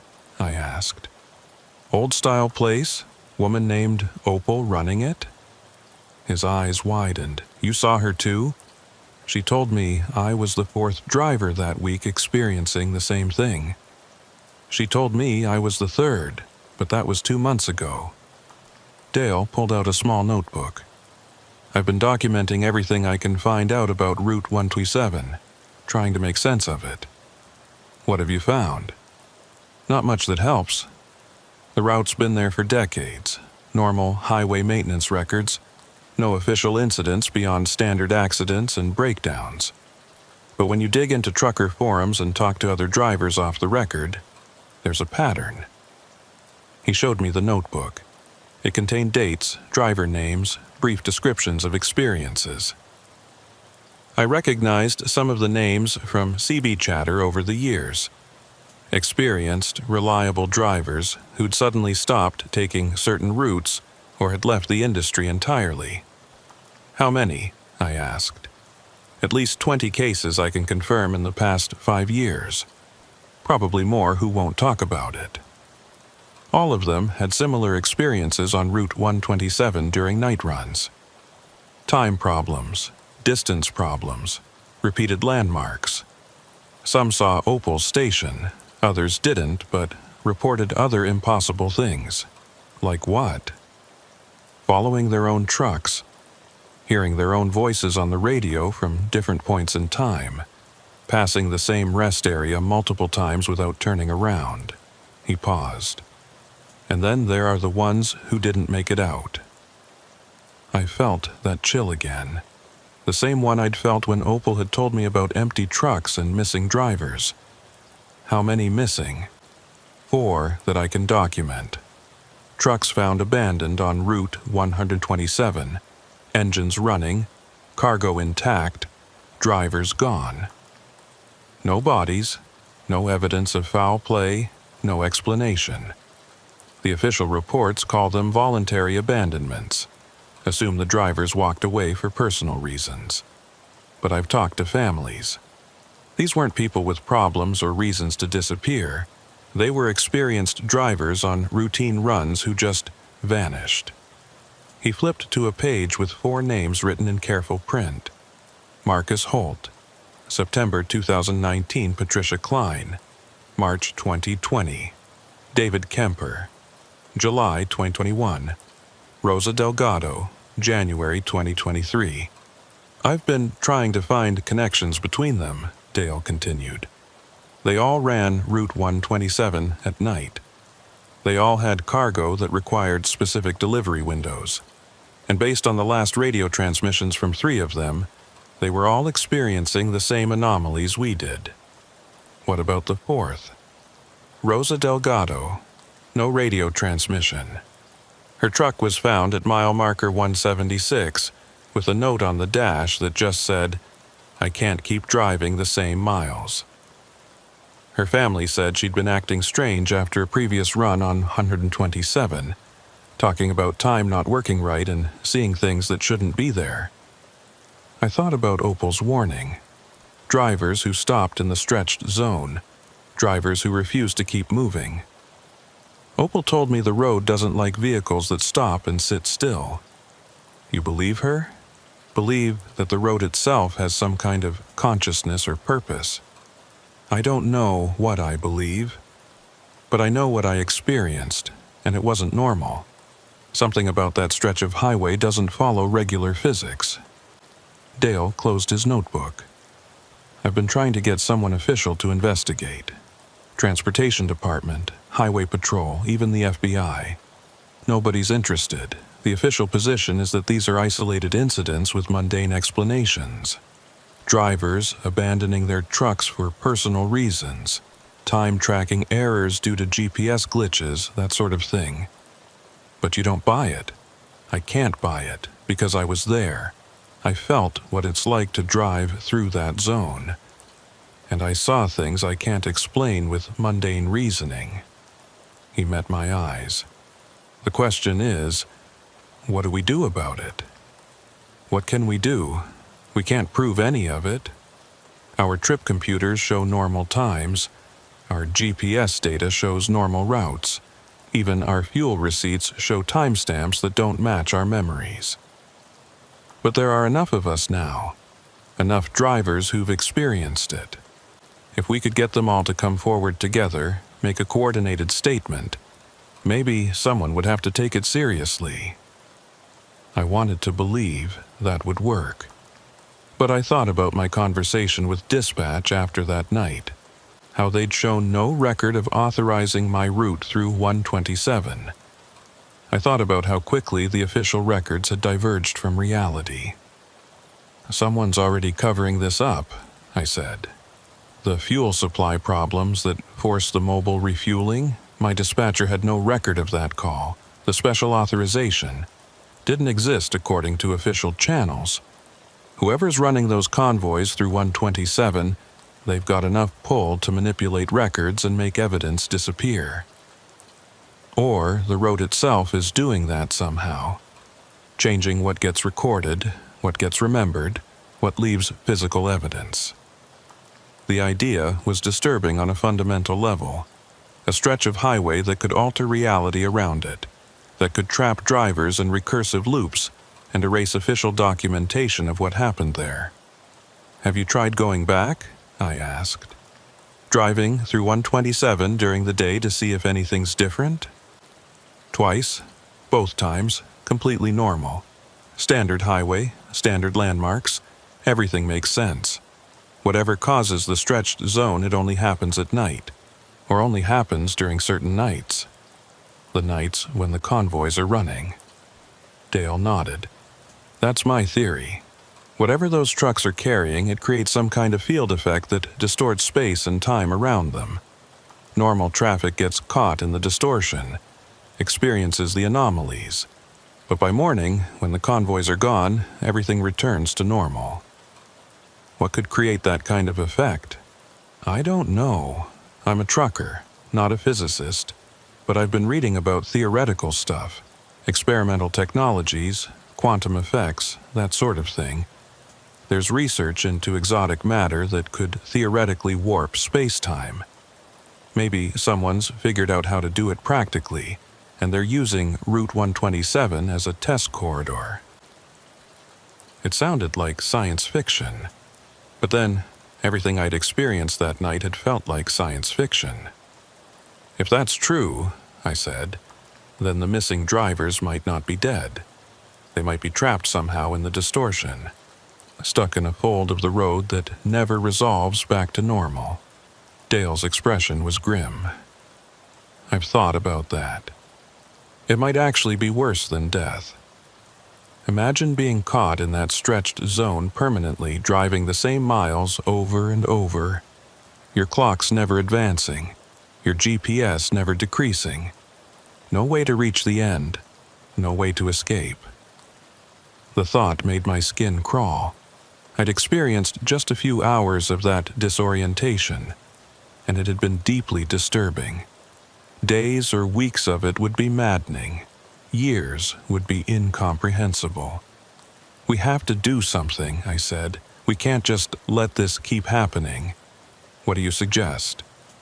"We find more drivers, build a bigger network of people who've experienced this, document everything we can, and then we figure out who's running those convoys and force them to acknowledge what's happening."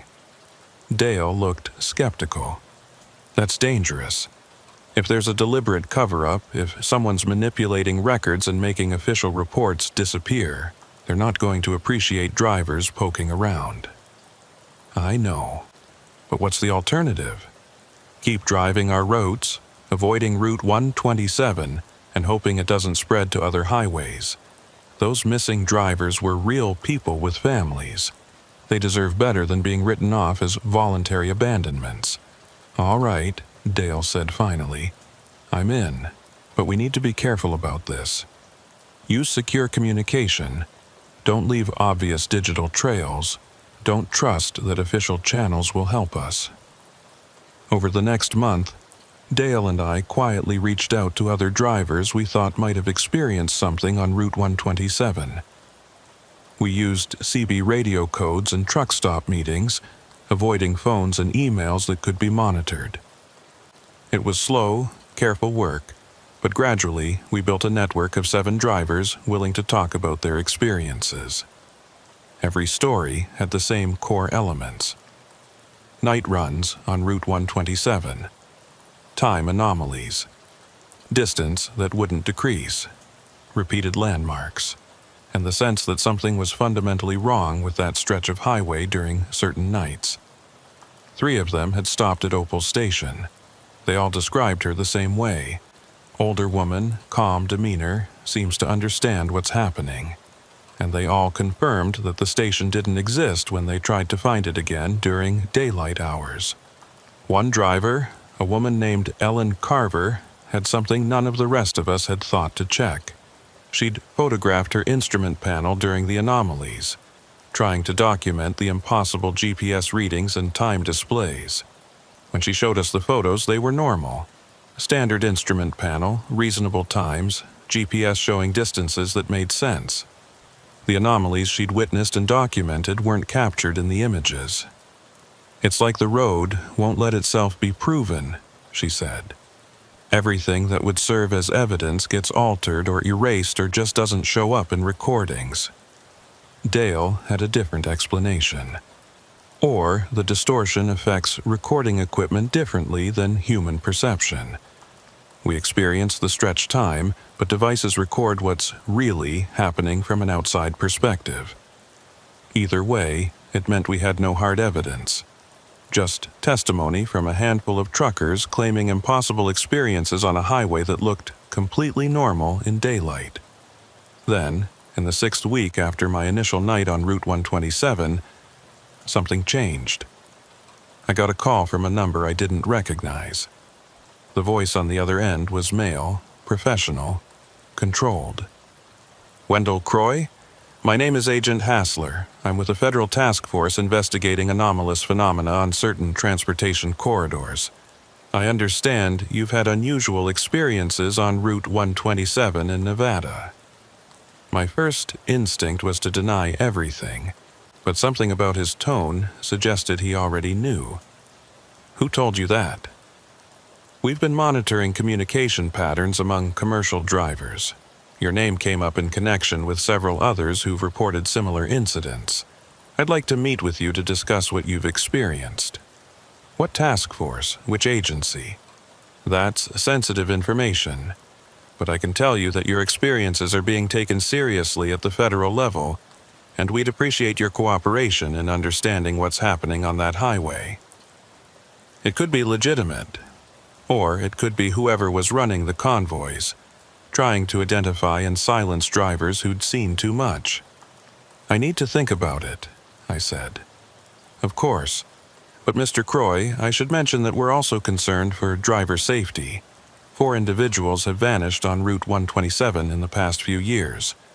We'd like to prevent that number from increasing. Your information could help us do that." He left a callback number and ended the call. I immediately contacted Dale and the other drivers in our network, warning them about the contact. Within hours, 3 of them reported receiving similar calls from the same agent. We debated what to do: meet with this federal task force and risk walking into a trap, or refuse and continue trying to investigate on our own. The decision was made for us when Ellen Carver called with disturbing news. She'd accepted a load that would take her through Route 127 at night, thinking she'd be safe since she knew what to expect. But she'd never reached her destination. Her truck had been found abandoned at mile marker 189, engine running, cargo intact. No sign of Ellen. She was the 5th missing driver, and she'd been part of our network, actively investigating what was happening on Route 127. The implication was clear. Either the road had claimed another victim, or someone had decided that Ellen knew too much. I called Agent Hassler's number. He answered on the first ring. "Mr. Croy, have you made a decision?" Ellen Carver is gone. She was investigating Route 127, and now she's the latest driver to vanish. If your task force is real, you need to find her. And you need to shut down whatever's happening on that highway before more people disappear. I understand your concern, but we need your cooperation to do that effectively. Will you meet with us? On one condition: I bring others with me. The drivers who've experienced the same things, safety in numbers. There was a pause. Acceptable. We can arrange a meeting location in Las Vegas, secure facility, neutral ground. I'll send you the details. After the call ended, I sat in my truck feeling like I'd just agreed to something I'd regret. But Ellen was gone, and 4 others before her. If this federal task force was real and could actually help, it might be the only chance we had of understanding what was happening and preventing more disappearances. If it wasn't real, then I was about to walk into whatever trap had been set for drivers who asked too many questions. Dale was skeptical when I told him about the arrangement. This could be exactly what they want: getting all of us in one place where we can be dealt with efficiently. It could be, but what's our alternative? Ellen's gone. We keep investigating on our own, and maybe more of us disappear. Or we stop investigating entirely and just accept that Route 127 is off limits. Neither of those options is good. No. But at least meeting with this task force gives us a chance of getting answers, or confirming that there's an active cover-up, which is information in itself. 4 of us agreed to attend the meeting. Me, Dale, a driver named Kirk Stevens, and a woman named Mara Finch. The others in our network declined, too spooked by Ellen's disappearance to risk exposing themselves further. The meeting was set for 3 days later, at a facility in the industrial section of Las Vegas. As I drove toward Nevada, taking Interstate 15 to avoid Route 127 entirely, I couldn't shake the feeling that I was making a terrible mistake, but Ellen deserved better than being forgotten as another voluntary abandonment. And if there was even a chance that this federal task force could explain what was happening on Route 127, I had to take it. The facility turned out to be a nondescript warehouse building with government plates on the vehicles parked outside. Agent Hassler met us at the entrance.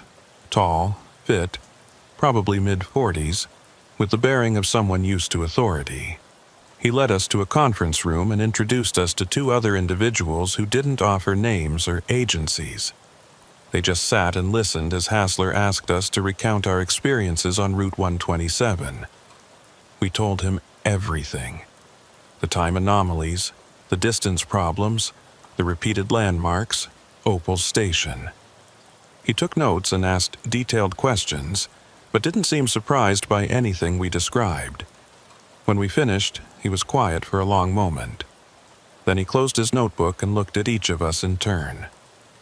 What you experienced on Route 127 is real. The time distortion, the spatial anomalies, the difficulties with measurement and recording. It's all documented and under investigation. What's causing it? Dale asked. That's classified. But I can tell you that certain experimental technologies are being tested on isolated transportation corridors. Route 127 was selected because of its low traffic volume and remote location. The effects you experienced are side effects of that testing. Side effects that have killed 5 drivers. We don't know that they're dead. They're missing, which is different. And yes, we're concerned about the civilian impact, which is why we're working to contain the phenomenon and prevent further incidents. Contain it how? I asked. By continuing to run the tests and just hoping fewer people get caught in the distortion. By understanding the parameters better so we can predict when and where the effects will manifest. And eventually, by completing the testing so the technology can be properly deployed under controlled conditions. What technology? What are you testing? Hassler shook his head. That's above your clearance level. What I can tell you is that you need to stop investigating Route 127. Your curiosity is understandable, but it's putting you at risk. The phenomenon is sensitive to attention and observation. The more you focus on it, the more likely you are to get caught in it. That doesn't make sense, Mara said. How can a road distortion be sensitive to attention? Because it's not just a road distortion, it's... Hassler paused, choosing his words carefully. Think of it as a field effect that responds to consciousness. When you're aware of it, when you're looking for it, you become more susceptible to it. That's why drivers who don't know about the anomalies often pass through without incident, while those who are watching for them get trapped.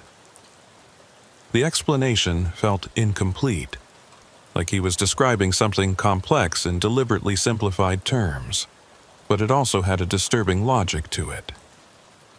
What about Ellen Carver? Dale asked. She knew about the anomalies, was watching for them, and she disappeared. Are you saying her attention caused that? Possibly, or she encountered a particularly strong manifestation. We're still investigating. Hassler leaned forward. Here's what I need from all of you. Stop researching Route 127. Stop comparing notes with other drivers. Stop trying to document or understand what you experienced. The more you engage with it, the more danger you're in. And if we don't agree to that, I asked, then you're on your own.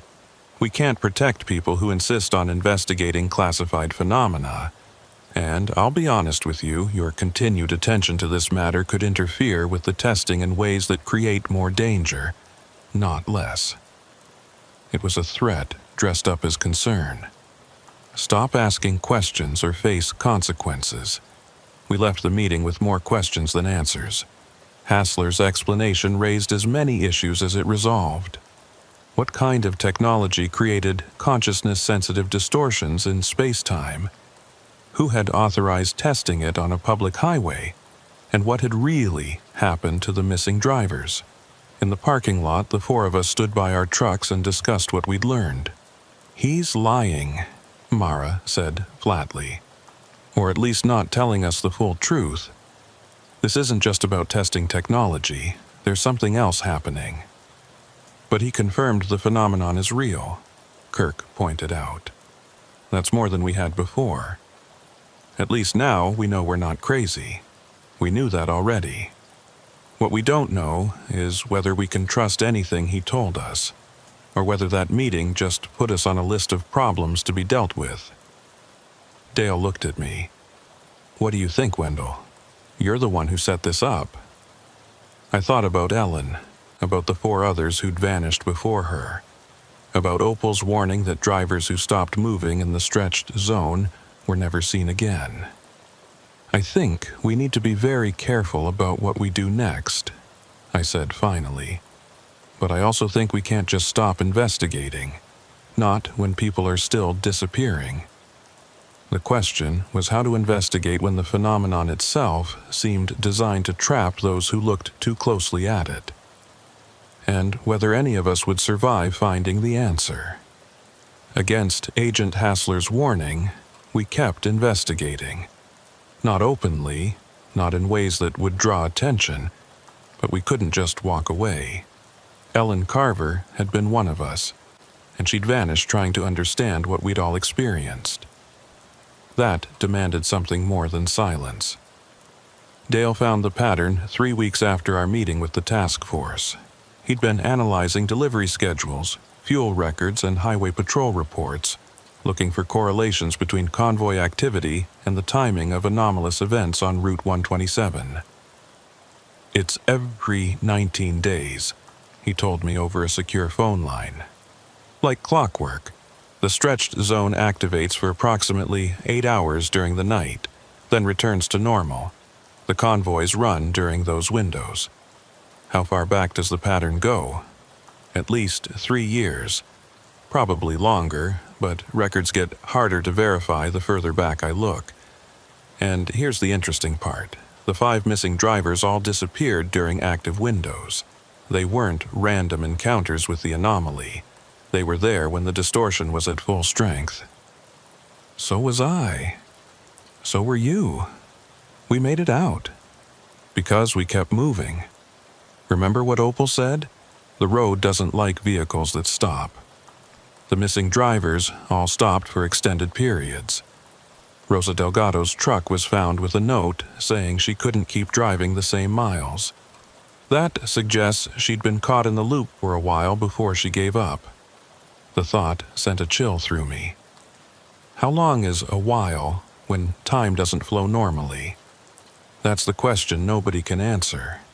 From an outside perspective, she might have been stopped for 20 minutes, but inside the distortion, experiencing subjective time, could have been hours. Days longer. I thought about the hours I'd spent driving through that stretched section, watching my GPS refuse to count down, seeing the same landmarks repeat. It had felt endless, even though it was probably only a few hours of real time. The psychological strain of experiencing that for days or weeks would be unbearable. "We need to find out what happened to them," I said. "Not just document that they vanished, but actually locate where they went. And how do you propose we do that? We can't exactly search a section of highway that only exists in a distorted state during specific nights." But an idea was forming. What if we do exactly that? Enter the stretched zone during an active window and search for evidence of the missing drivers. If they're trapped in there somehow, caught in loops that never resolve back to normal, maybe we can find them. Wendell, that's insane. You want to deliberately enter the phenomenon that's already claimed 5 people? We'd be prepared, we'd know what to expect, and we'd keep moving, like Opal said. No stopping for extended periods. You're talking about driving into a space-time distortion that responds to consciousness and observation. It seems to trap people who pay too much attention to it, and you think we'll be safe because we know the rules. That's not preparation, that's overconfidence. He had a point, but the alternative was accepting that Ellen and the others were simply gone, with no explanation and no hope of recovery. Then at least help me figure out when the next window opens. If I'm going to do this, I need to time it right. Dale was silent for a long moment. "You're really going to do this?" "Yes." "Then I'm coming with you. If you're going to be stupid and suicidal about this, you shouldn't do it alone." 4 days later, on a night when Dale's calculations predicted an active window on Route 127, we met at a truck stop in Barstow. We'd both arranged light loads that could be legitimately delivered to Las Vegas, giving us plausible reasons for being on the route. No special authorizations this time, no mobile fuel rendezvous, just 2 drivers making normal runs through the Mojave. Except we'd be deliberately entering the stretched zone and looking for signs of the missing drivers. We coordinated our departure times to enter the anomalous section simultaneously from different points, maintaining CB radio contact. The plan was simple. Drive through the zone normally. Document anything unusual, and whatever happened, keep moving until we reach the other side. I left Barstow at 10:30 p.m., heading north on Route 127. The night was clear and cool, with excellent visibility. Traffic was light, a few passenger vehicles, the occasional long-haul trucker. Everything completely normal. At mile marker 105, I radioed Dale. Approaching the boundary. You reading anything unusual yet? Negative. GPS tracking normal, clock synchronized. Maybe tonight's not an active window. But at mile marker 1008, I felt it. That subtle shift, like pressure changing. My GPS flickered, and when it stabilized, it showed 147 miles to Las Vegas, a number that wouldn't change for the next several hours. I'm in, I told Dale. Time just went sideways. What's your status? Same. Just crossed into it from the north. GPS is locked at 89 miles to Barstow. That doesn't make sense with my actual position. Nothing in here makes sense. Remember, keep moving, document what we see, get to the other side. Copy that. Stay safe, Wendell. I drove through the familiar strangeness, watching mile markers progress, while my GPS distance remained frozen. At mile marker 121, I passed a rest area I'd seen before during my first experience in the zone. I slowed, but didn't stop, scanning the parking area for any sign of abandoned vehicles. Empty, just dark pavement and a closed restroom building. At mile marker 134, my CB crackled with a voice that made my blood run cold. This is Ellen Carver hauling electronics to Vegas. If anyone can hear this, I'm stuck at mile marker 176. My GPS won't decrease and I've been driving for what feels like hours. Can someone confirm my position? I grabbed the mic with shaking hands. Ellen, this is Wendell Croy. Where are you? Static, then her voice again. Exactly the same words. This is Ellen Carver hauling electronics to Vegas. If anyone can hear this, I'm stuck at mile marker 176. It was a loop. A recorded message repeating endlessly, transmitted from somewhere in the distortion. Ellen's last radio call, still broadcasting even though she'd vanished weeks ago. Dale, are you hearing this? Yeah. Jesus, Wendell, that's her voice. That's definitely her. I drove faster, heading toward mile marker 176. If her radio transmission was still active in the zone, maybe she was still there somehow. Still trapped in the loop, still trying to call for help. At mile marker 163, I passed Opal's station. The lights were on, her car parked out front. I considered stopping, asking her if she knew anything about the missing drivers, but remembered the rule, keep moving. Through my windshield, I saw Opal standing in the doorway, watching my truck pass. She didn't wave, didn't signal, just watched with an expression I couldn't read from this distance. At mile marker 176, I found Ellen's truck. It was parked on the shoulder, hazard lights flashing exactly as the official report had described. But the report had said the truck was found empty. This truck wasn't empty. Ellen was in the driver's seat. I pulled onto the shoulder ahead of her truck and climbed down from my cab. Through her windshield, I could see her clearly, illuminated by my truck's lights. She was gripping the steering wheel, staring straight ahead, her expression blank. I approached and knocked on her door. Ellen, can you hear me? No response. She didn't move, didn't blink, didn't acknowledge my presence in any way. I tried the door handle. Locked. I knocked harder, shouted her name. Nothing. It was like she was frozen in time, caught in a single moment that had somehow become permanent. Or like she was still experiencing time, but at such a different rate that my minutes were her microseconds. My CB radio crackled with Dale's voice. Wendell, I just passed mile marker 147 and saw something impossible. There's a truck ahead of me that looks exactly like yours.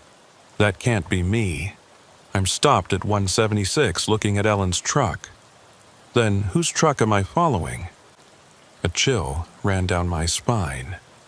Get a closer look at it. Tell me what you see. Several minutes of silence, then, it's your truck, your company markings, your unit number. But you're not driving it. There's nobody in the cab. It's just moving on its own. The empty version of my truck. The ghost truck I'd followed during my first time through the zone. Except now Dale was seeing it too, confirming it wasn't just my imagination or perception. Dale, get away from it. Don't follow it. Don't try to catch up to it.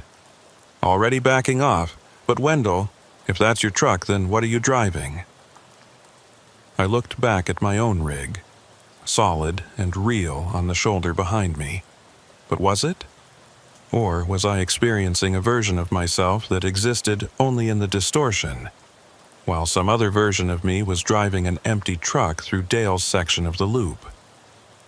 Ellen's voice came over the CB again. This is Ellen Carver hauling electronics to Vegas.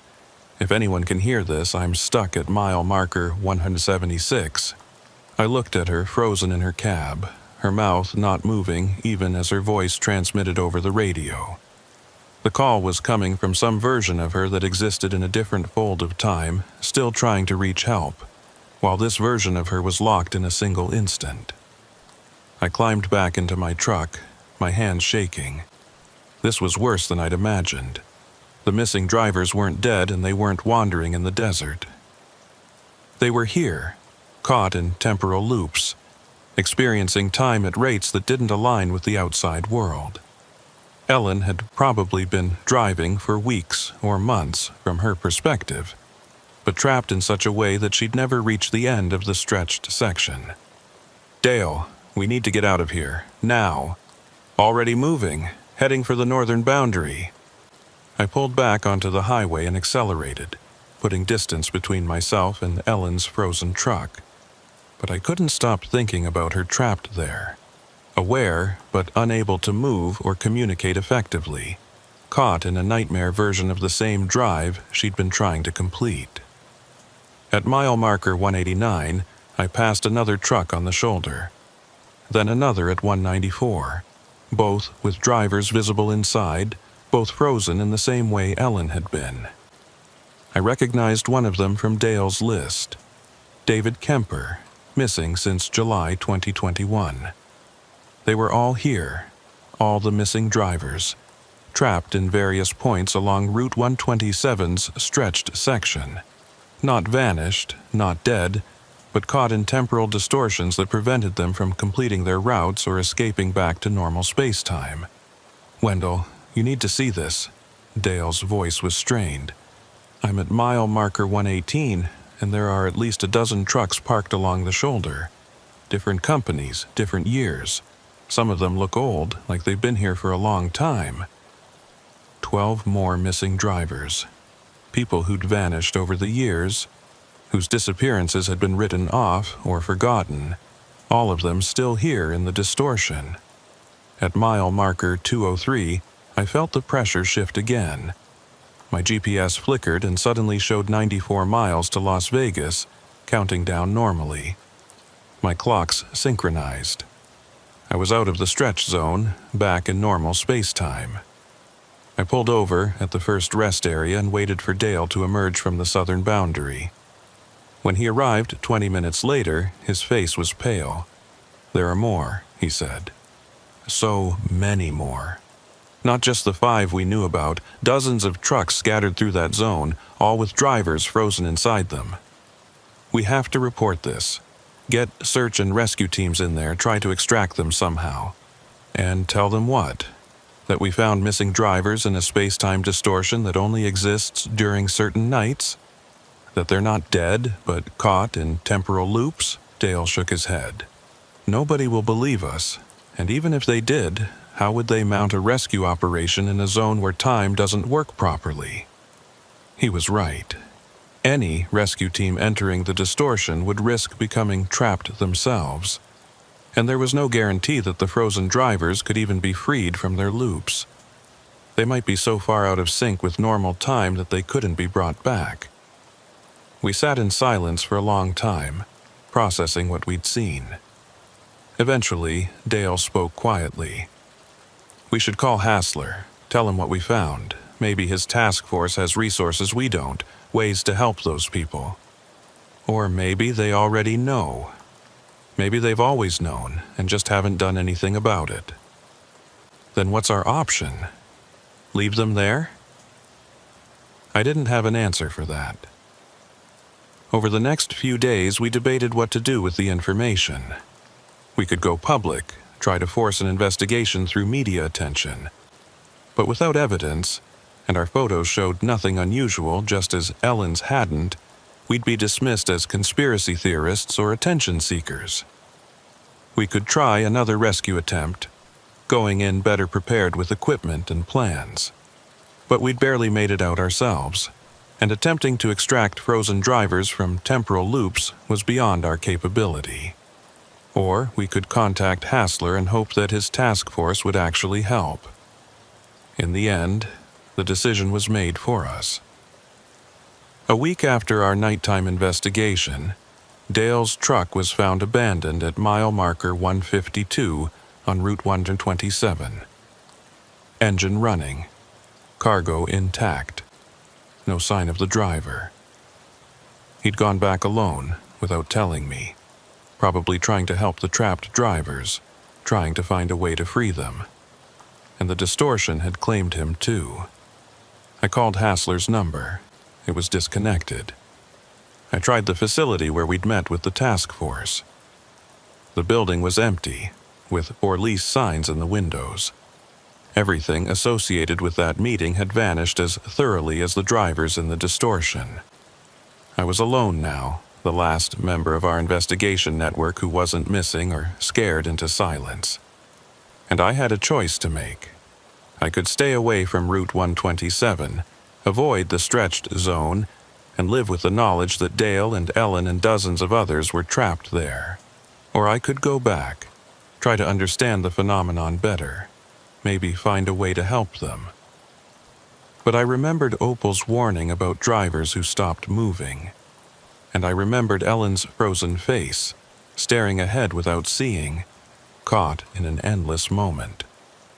Going back might mean joining them in that limbo, never reaching the end, never escaping, just driving the same miles forever while thinking I was making progress. I've made my decision, though I'm not sure it's the right one. I've accepted a load that will take me through Route 127 tonight, deliberately, with full knowledge of what I might encounter. I'm bringing equipment, supplies, documentation, and I'm bringing this written account, which I'll mail to a colleague before I enter the zone. If I don't reach Las Vegas by morning, if my truck is found empty at some mile marker along 127, at least someone will know what happened. At least the pattern will be documented. Maybe that's all any of us can do. Document the strangeness, bear witness to the impossible, and keep driving even when the road refuses to let us reach the end. I'm at mile marker 95 now, 10 miles from where the distortion begins. My GPS shows 156 miles to Las Vegas. My clocks show 11:47 p.m. In 13 miles, those numbers will stop making sense. I'll enter a section of highway where distance and time have become meaningless, where dozens of drivers sit frozen in their cabs, still trying to complete routes they'll never finish. And somewhere in that distortion, Dale is trapped. Ellen is trapped.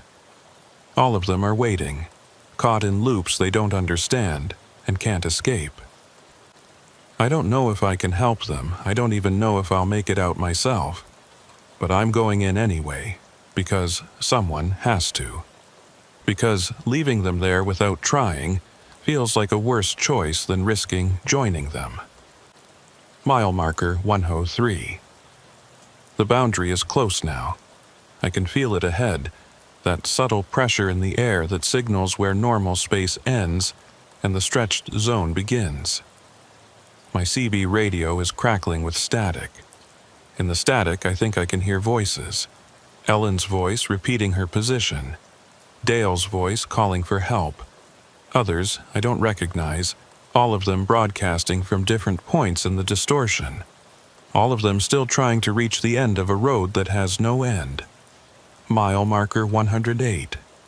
The pressure shifts. My GPS stops changing. I'm in the loop now, and I don't know if I'll ever get out. But I keep driving because that's all any of us can do. Keep moving forward, even when forward has stopped being a meaningful direction. The mile markers continue. 109, 110, 111. My GPS still shows 156 miles to Las Vegas. It will always show 156 miles. And somewhere ahead, in some fold of time I can't perceive, Dale and Ellen are still driving too, still thinking they're making progress, still believing they'll reach their destinations. We're all trapped in the same loop, separated by temporal folds that keep us from seeing each other even as we drive the same highway. Mile marker 127. I've been driving for what feels like an hour, but my clock has moved only 7 minutes. Mile marker 142. My clock has started running backward. Mile marker 156. I just passed my own truck going in the opposite direction. I saw myself in the driver's seat, staring straight ahead, not seeing anything.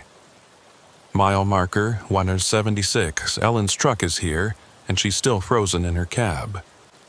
I stop to check on her, knowing it violates Opal's warning but unable to just drive past. Her eyes move slightly when I knock on the window. Just barely, but enough to confirm she's still conscious in there somehow. Still experiencing time, just at a rate so different from mine that communication is impossible. I write a message on paper and press it to her window. We're trying to help, don't give up. I don't know if she can read it. I don't know if the message will mean anything to her when a second of my time is an hour or a day of hers. But I leave it there and return to my truck. I have to keep moving, have to find the edge of this distortion, the boundary where it resolves back to normal space, if such a boundary still exists. Mile marker 203. This is where I emerged last time, where the GPS started working again. But my GPS still shows 156 miles. My clock still shows impossible times. The boundary has moved, or I'm deeper in the distortion than before. Or there is no boundary anymore, and the stretched zone has become permanent. I keep driving, because stopping means becoming frozen like Ellen and Dale and all the others. Mile marker 247. I don't remember this section of Route 127 extending this far. Mile marker 289. The highway is still here, still marked, still paved. Mile marker 334. I've been driving for what feels like days, but my fuel gauge hasn't moved. My cargo temperature hasn't changed. Nothing ages or depletes in here because time has stopped having meaning. The CB radio crackles with voices, more of them now. Some I recognize, most I don't. All of them calling positions, asking for help, reporting that their GPS won't decrease. All of us trapped in the same loop, driving forever through a highway that has no end. I think about Opal, anchored to her station, unable to leave. Was she once a driver like us? Did she stop too long in the stretched zone and become permanently fixed to that location? Is that what awaits all of us eventually? Not escape, not death, but transformation into permanent features of the distortion. Frozen waypoints that future drivers will pass without understanding. Mile marker 401. The sun hasn't risen yet, even though I've been driving all night. Or maybe it has risen and set multiple times, and I just can't perceive it from inside the temporal fold.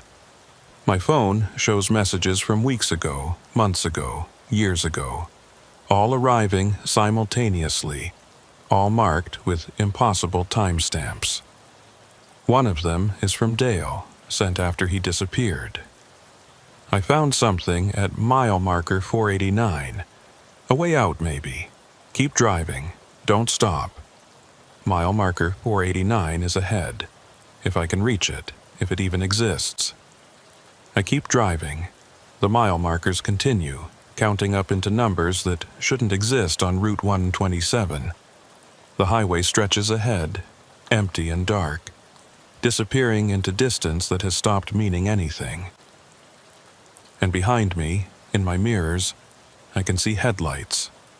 Other trucks, other drivers, all of us caught in the same endless route. Some of them have been here for years, driving the same miles over and over, never reaching their destinations. Maybe I'll find Dale's exit at mile marker 489. Maybe I'll escape back to normal space-time and be able to report what I've seen, get help for the trapped drivers. Or maybe I'll just keep driving forever, adding my voice to the CB radio static, another position report that nobody will answer. The road goes on. The GPS still shows 156 miles to Las Vegas. I've covered thousands of miles that don't exist, and I'll cover thousands more because stopping means becoming frozen in time.